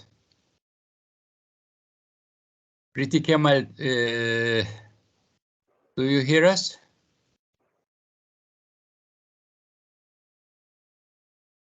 Miss Priti Kemal from Jawaharlal Nehru University. I don't know what happened.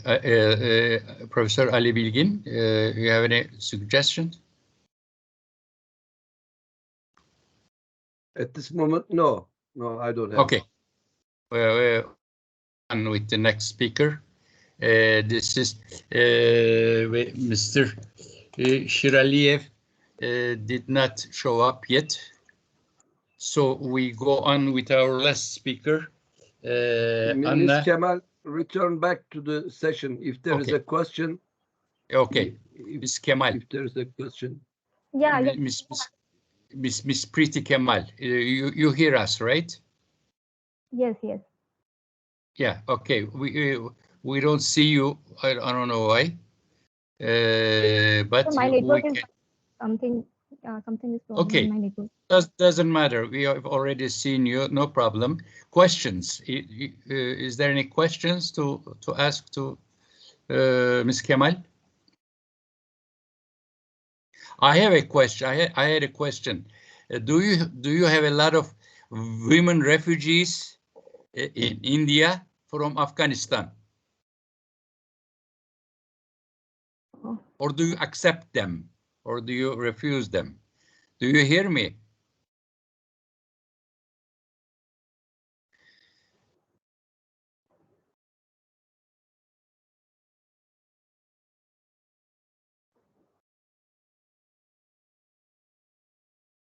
Yeah, yeah. Hello? Yeah? Yeah, sir. Can you please repeat the question? I cannot hear you properly. Did you hear my question? You were talking about some Afghanistan refugees in India. Yeah, right? Afghanistan refugees in India. Do you have many women refugees? I mean women refugees. And do you accept them or you do not accept them? I mean India, of course. Yeah, please. As of 2019, Afghans accounted for about 1/3 of nearly 40,000 refugees registered in India, and according to UNHCR, but there are many more who are not registered within the agencies. So, but I am not sure about the female refugees, but you are.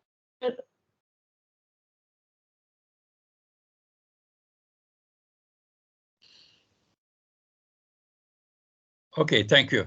I understand you have a lot of refugees of different sex. Okay, thank you. Any other questions? So, Ms. Kemal? No. Okay. Thank you once again. I have a question, actually. Yes, please go ahead. Who are you and what's your question? I'm Ayşegül. Ayşegül has a question. Ayşegül. I have a question. Priti, thank you so much for your presentation. Can you hear me? If you can hear me clearly. Hocam, can you hear me? Yes, we can hear you. Okay, so I might ask these questions to Priti or also to all the participants as well. As we all know, in this Congress, actually, we talked about Afghanistan a lot, and after Taliban coming to power and such. And the first thing Taliban came to power in Afghanistan, they promised they will pursue a more modern policy towards women. And just the second after, they banned every fundamental right and every freedom for women. And we all know that a lot of men actually managed to escape from Afghanistan. And the women, Afghani women, are left alone. And here we're talking about international empowerment and support to women. And they are in Afghanistan uprising, protesting against to regain their rights. Afghani women are left alone, I feel. And what do you think about this all about international support and empowering policy for Afghani women and their leaving, and the men leaving, escaping from their country? Thank you. Did you hear the question? It's a good question. It's a very large question. Ms. Kemal, did you hear the question? Did you get the question? Ayşegül, probably not. Hocam, do you want to say anything? Maybe I can ask you instead. No, I prefer not. I'm not a good expert on this. I prefer not. Okay, all right, thank you. I can say I can make some comments on that. Particularly when we are talking about women's rights in Afghanistan, it's not only limited with Afghanistan. It's a great issue throughout the region. For months, for several months, demonstrations goes on in Iran, for example. And this dynamics, and also in Turkey, women have some basic problems, even in Turkey. So there's a trend, there's a regional trend that things are not going well from the women's side. Women are the most influenced and least protected, together with the children, least protected layer of the community. So in Afghanistan, particularly the case in Afghanistan, we see some demonstrations, but we don't see what the reaction of Taliban exactly. So it's a totally covered regime, and some portion of the demonstrations in Iran, for example, we saw they suppressed all those peaceful demonstrations, unrest strictly. So I on the other side, on the other hand, the international community really do not care about what's going on there. And it's very tragically, I don't know whether it's comic or not. Even in Turkey, some women community congratulated Afghan Taliban when they came to the power. They congratulated it.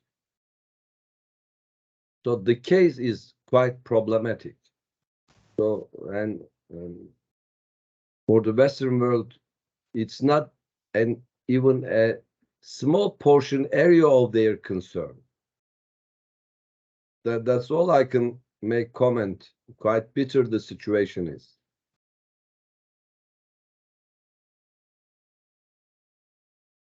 Okay, Ayşegül. Yeah. Okay, thank you. I totally agree with you. There is no international support for any other woman who needs help. And especially when we're talking about Iran, the men there didn't escape. Did they? But we see Afghani men here in Turkey. They left the country, they escaped. That's why I'm asking this. And the situation is different from Iran. Nothing was going to change, even though the Afghani men hadn't became refugee, even though they had been stationed in Afghanistan. Men are the major factor which pose suppression to the women. It's not only a matter of Taliban. It's a matter of men. Of course, they're running from suppression as well. Men can run from suppression, but women are calling for help. So I find it very controversial. But I totally agree with you that there's no international support for Afghanistan. We talk about Taliban a lot in this Congress, but I don't think we talked enough for Afghani women. And thank you so much, Priti, for talking about women's rights and the empowerment of women. Thank you so much, Hojam. Thank you. Thank you. I can add something to this question. Professor Oktay Bingöl. Yes, please. Yes, I think the media, international media, and also the Turkish media didn't cover the male protests in Afghanistan. But I know that all the protests of the women in Afghanistan against Taliban, violating their rights, the male professors, the doctors and the students from the Kabul University and other universities and from the other organizations, in the society, they protested also. But the media, they didn't cover this, that is the missing. I know this. That is the first issue, The second one is that, yes, we see the Afghan, or the refugees or the asylum seeker or the illegal migrants in the Turkey, men, because the distance, and from the Afghanistan, it is not easy to come to Turkey. That is not, the appropriate for the woman. But you see possibly the Afghan refugees and the male refugees in the Turkey. But if she goes to Pakistan or the Iran, possibly see the Afghan women there, they are also escaping. Believe me. But not in the Turkey, because it is not possible, to come to Turkey for the Afghan people, Afghan women, So that is the answer, I think. Hojam, I live in Zeytinburnu and I have Afghan neighbors, Afghan children, Afghan families. Women are also in Turkey. I also want to mention that, it's not only in Pakistan, but we also have so many Afghan families here, but not single women. It's always families and women and children, I can see. So thank you. Thank you. Okay. Okay. Thank you. Now, the last speaker is Anna Yusufyan, right? If I pronounce well. Anna Hanım, Ayşegül, you have another question, Ayşegül? No? Okay. Anna Yusufyan. No, I don't have. Thank you. Thank you. Okay. Anna Yusufyan, well, okay. Please, the floor is yours. Yeah. You are the last speaker and you have 20 minutes. Okay, please. I will finish sooner, but I would like first to thank our university for hosting this very timely conference about the changing geopolitics of Central Asia and the Caucasus. And first of all, I would like to say hello to Professor Bilgin.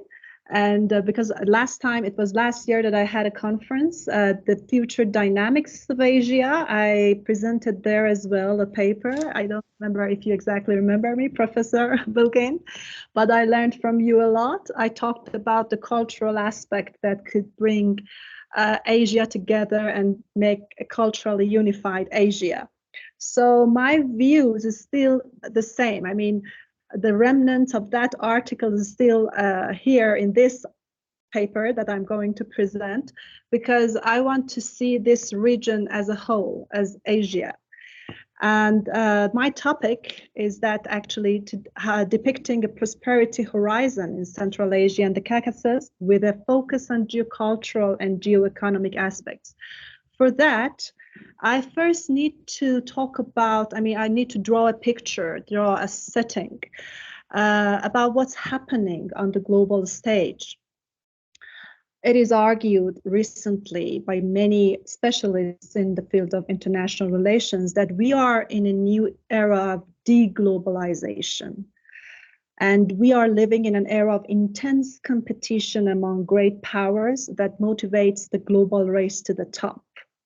We are watching three major economic blocks, trading actually, we can say blocks, looking or turning inward.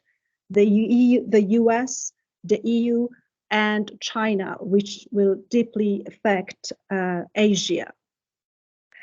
We are witnessing some sort of, we can say, regionalization is replacing a globalization. In a sense, we know it in this field.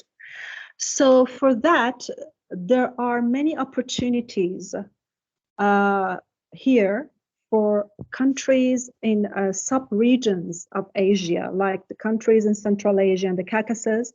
And at the same time, we have some, I do not want to call it threats, but yeah, if we want to put it in the category of opportunities, something equal to that, we can call it threats.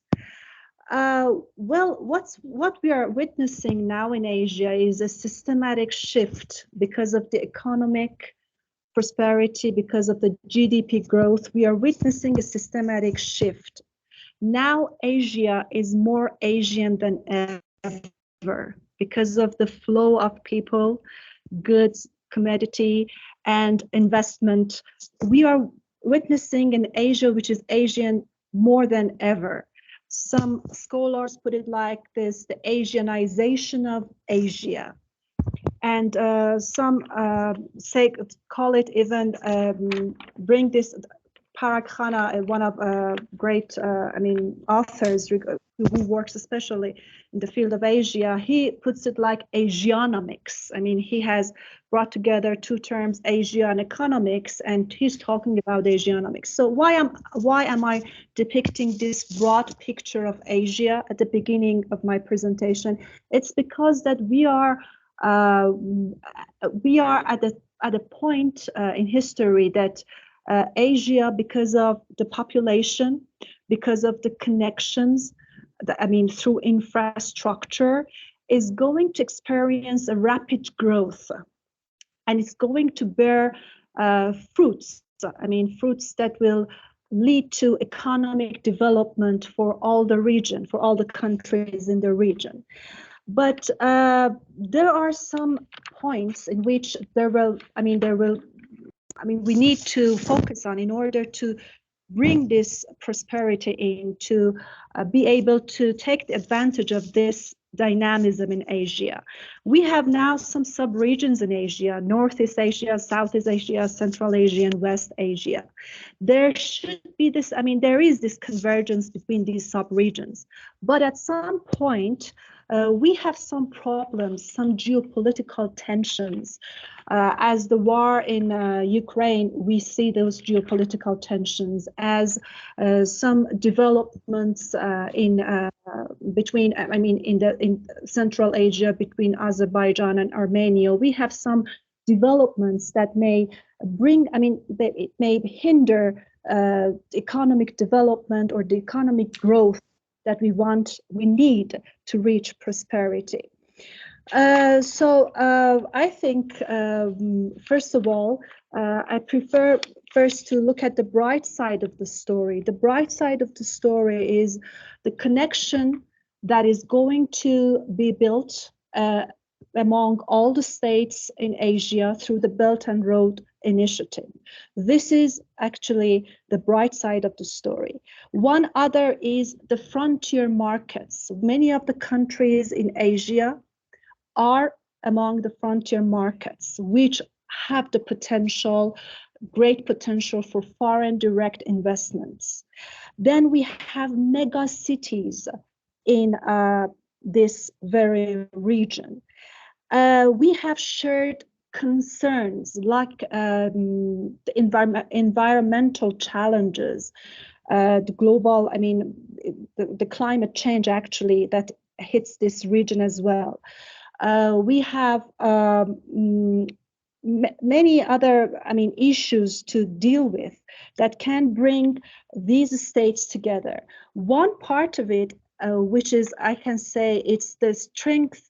It's the strength point among these nations is also the shared culture among many states in this very region. This region has the potential of many tensions due to fundamentalist views, due to, because of the different religions that we have, different sects in the religions that we have. So for that, we need something else to build up our relationship.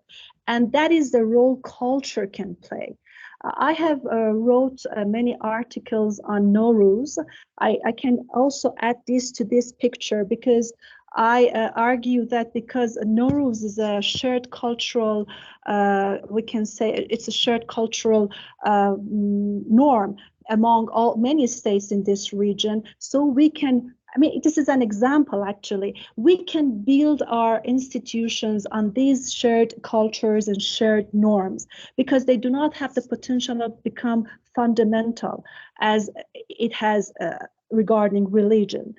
So we have these strength points and we have some weaknesses, which is the infrastructure or the connections that are connecting all these states in this region because of some states like Iran and Russia that are sanctioned. These are not going to be, equal. So that might bring a challenge, which I can call it discriminatory sub-regionalism. That some states we left outside the trade pacts, the trade agreements, and this may lead to barriers instead of facilitating and facilitating and motivating interdependence. These factors may hinder, interdependence and interconnected. So then we have, as I said, we have those threats that those are going to be driven from the geopolitical tensions. And when I look at all these points, two pillars we can say should move in parallel. One is geoeconomic, one is geocultural. By geocultural, we can improve people-to-people relationship within the region, and we can reach more integration culturally, and that can lead even to economic integration, and the geoeconomics that needs to be taken seriously because I think, as I said, because of some states like Iran and Russia that are sanctioned, they should not be left aside, they should not be left outside because they're both important countries and they can, can play leading roles in fomenting connections, fomenting economic interdependence. So that's all I can say. And for that, how to address this threat, I think we need more institutions, more collaborations to focus on, as Professor Bilgin also commented about one of the papers previously presented in this panel, we need to focus on shared values. We need to focus on shared threats and shared interests in order to ward off discriminatory sub-regionalism or even fundamentalism that may hinder prosperity over the longer run in the region. That's all I wanted to say. It's short and brief. because I'm at the same time working on my PhD thesis.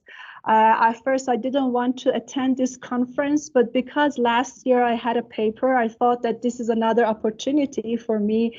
I mean, actually, it's an honor for me to attend this conference. So I didn't have enough time to prepare a power presentation or to be more actually detailed, but that's all about my presentation. Thank you for listening.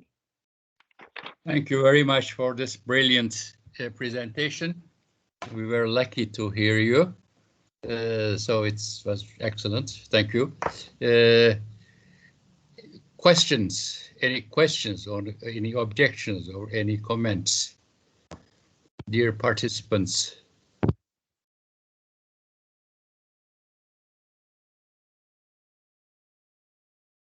I have one. Yes. Yes, please. Once again, I would like to echo how I'm happy to see Anna Yusufyan here once again. So she is also became a member of the team in our following experiences, congresses. We expect her to be together with us. Okay. Before starting, this was quite a good one paper. Even though she said that she didn't have enough time, we are lucky that if unprepared presentation is like that, I really wonder well prepared one. The full paper, I'm gonna see it. Many thanks. The point I would like to ask Anna, when we talk about economy of a region, we always talk about the development rates, macroeconomic factors. We always talk about macroeconomic factors, but the other side of the globalization, as Joseph Stillings has noted, and some Emmanuel Wallerstein and some others also has noted, the macroeconomic portion, the welfare share of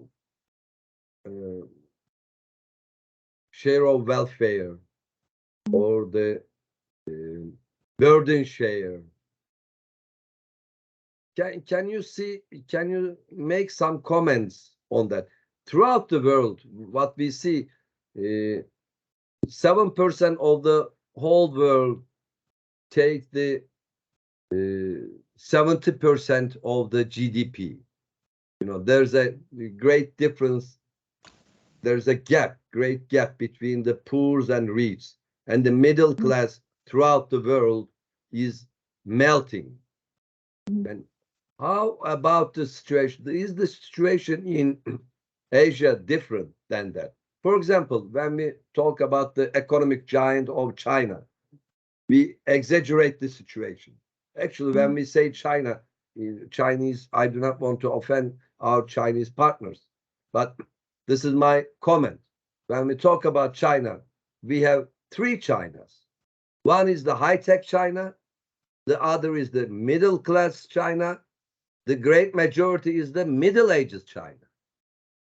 This is the case how the globalization works. How you evaluate the situation in these giant economic forces, India, China, and the others, rather than the macroeconomic factors? Do you have a comment on that? Well, by considering, I mean, by bringing India and China into the picture, by bolding them, you mean they are going to have bigger shares from these regionalizations? They're going to gain more? Or, I mean, you want to compare the future of Asia when putting these two countries at the peak, you mean? They will be the winners, I mean, of regionalization, you mean? Did I understand you properly? No, what I'm asking that the burden share of economic weight throughout the society, equality. Within the society.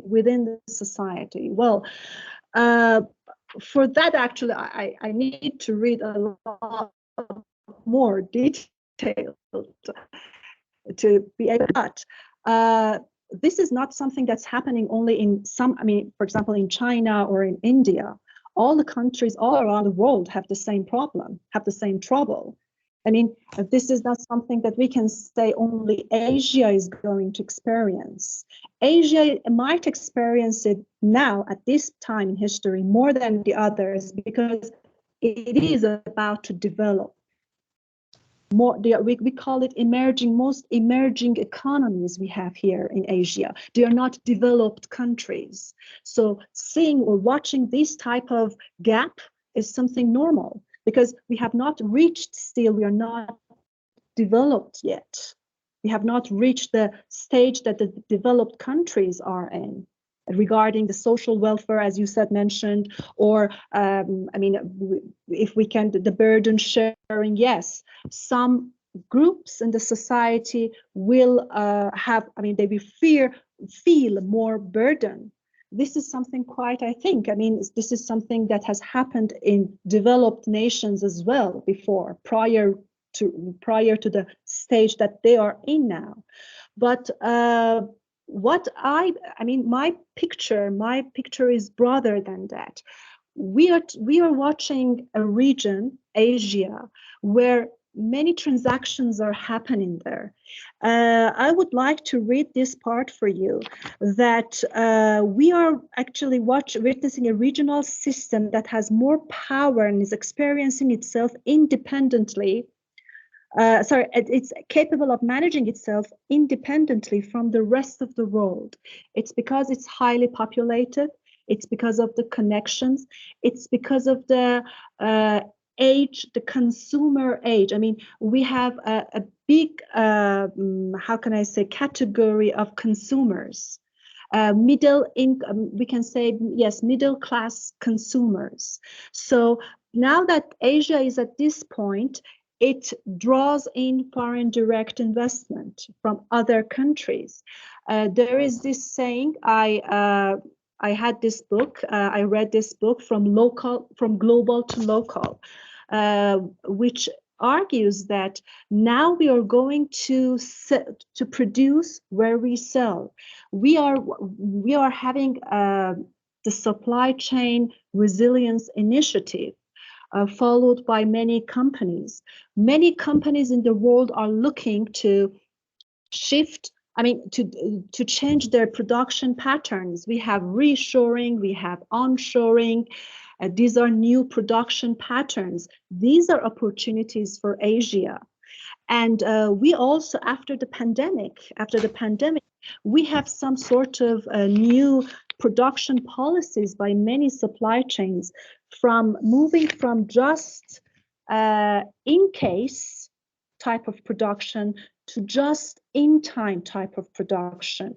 All these shows that the companies, the corporates in the world, the ones that are, we can say, heading financial trends in the world, they are moving to Asia. They have these plans to move to Asia because of the population there, because of the big middle class, that they are a huge volume of consumption there from their side. There will be huge volume of consumption.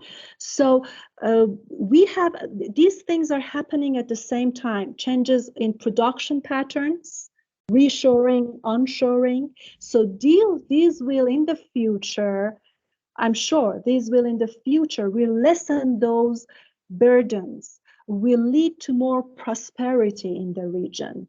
As you said, this will bring more opportunities, more for labor. There will be more opportunities for labor, for production, for selling. So over the longer run, there is a bright future for this region because of the things that are happening.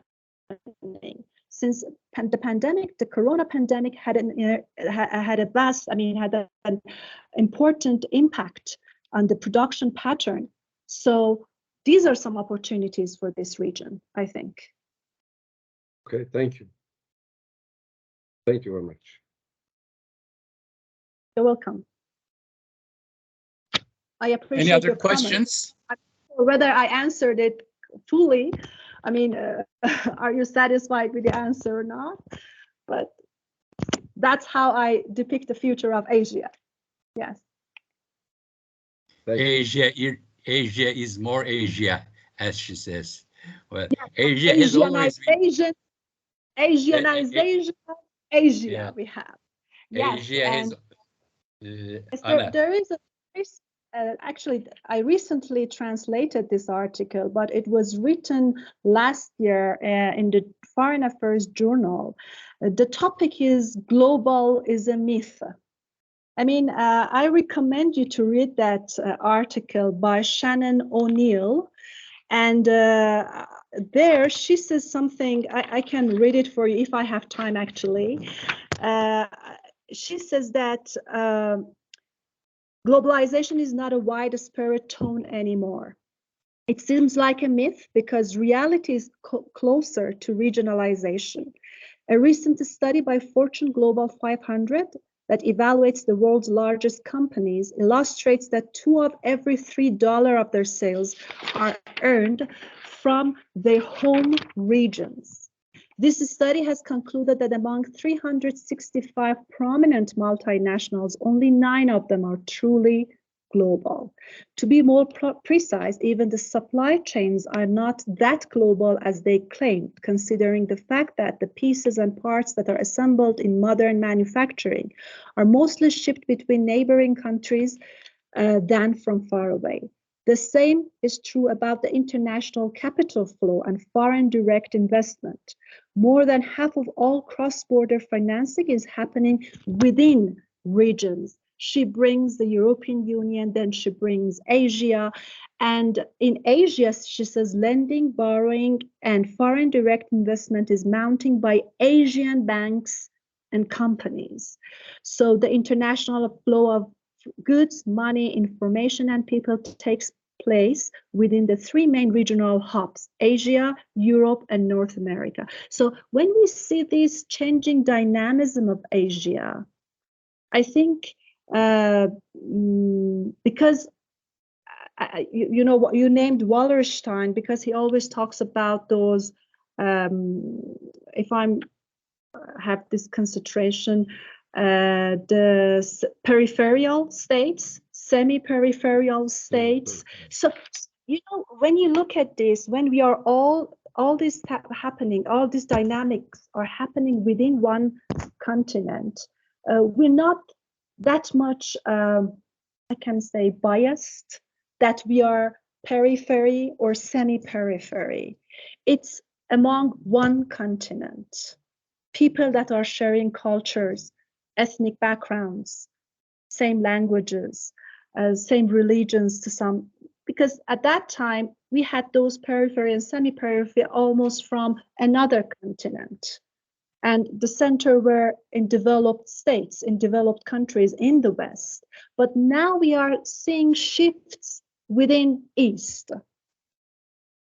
Yes. Thank you. That's all I could say. Thank you. Okay. Any more questions or comments or objections to Ms. Anna? No. No objection. Okay, Professor Ali Bilgin Varlık, shall we close the session and then pass to the remarks of Professor Oktay Bilgin? Yes, please. Yes. Okay. Once again, thank you, Ana Yusufyan. And now it's to Professor Oktay Bingöl, head of the International Relations Department, Arel University, and in fact, he is the host of this nice seminar. So, Professor Bingöl, floor is yours, please. Okay, Cüneyt Hocam, thank you very much for your moderating that last session. So I think all of us together, we can close the conference, not me, all of us, So we so far listened very well prepared on the presentation on the geopolitics, security, economics, and regionalization, and some other issues, on the Taliban, Afghanistan, and for the prospect and the future of the region, and the Central Asia and the Caucasus. We determined the objective of goal of this Congress twofold. One was to discuss the challenges, what is happening, and also to anticipate the future prospects. I think that aim was realized in this Congress. So, on time, we will edit and the issue the conference full paper book proceedings, and also some other administrative issue. So as a university, we are very happy, to see this contribution from the academics worldwide and from the continent, from the different countries. We are very, very, very to appreciate those efforts. In this also, the sessions, we witnessed that there are great valuable contribution from the audience also, and the comments and the discussion. So I think in our full paper book, we will cover all the issues, and especially in the executive summary, maybe in the recommendation, and the policy makers, decision makers will benefit, will use those recommendations, I believe. So thank you very much to all the panelists, to the moderator, and the members of the organizing and scientific committee of the Congress, and also the participants, all the guests. So thank you very much for this. But specifically, I would like to extend my many thanks on behalf of our rector, also the university management, to the Ali Bilgin Bayrak, because he acted as a executive, the chairperson of the seminar from the beginning. He engaged, committed himself, I would say, to the Congress. So he deserves, the great appreciation for this Congress. So thank you very much for this. So hocam, Cüneyt hocam, Yaşar hocam, hep beraber sanıyorum Ali hocam, hep beraber kapatabiliriz diye düşünüyorum bunu. So all together we can close. I believe if we can, if everyone turns on their camera, I can take a family picture at the end. Okay. Yeah. It would be a great idea. Good. And by the way, for the young friends, young academics like the Ayşegül, Leo, and I see their photo here, and Anna, I congratulate specifically them, for their great effort and for the prospects. Actually, we see the future. Okay. Okay. So have a nice day. Yeah. Hold a second. Hold a second. No. I'm afraid I am not in the picture. Please say, I am out of please picture. say cheers. Please say cheers. Okay. Thank you very much indeed. Thank you very much, and have a good day. Okay. Good job. Very good job. Thank you. Cüneyt hocam, tekrar teşekkür ediyoruz. Sağ olun. Estağfurullah. Bizi kırmıyorsunuz. Bütün faaliyetlerimize katılıyorsunuz gerçekten. Sürçülisan ettiysek affola. Onu söyleyecektim, unuttum ama size söylemiş olayım. Yani sürçülisan ettiysek affola, mutlaka etmişizdir ama sevgiler, başarılar. Ben yazacağım çok zaten. Çok görüşeceğiz hocam. Görüşeceğiz. Sağ olun. Ali hocam, ben tekrar teşekkür ederim. Çok sağ olun. Ben de hem Elif'e hem Faruk'a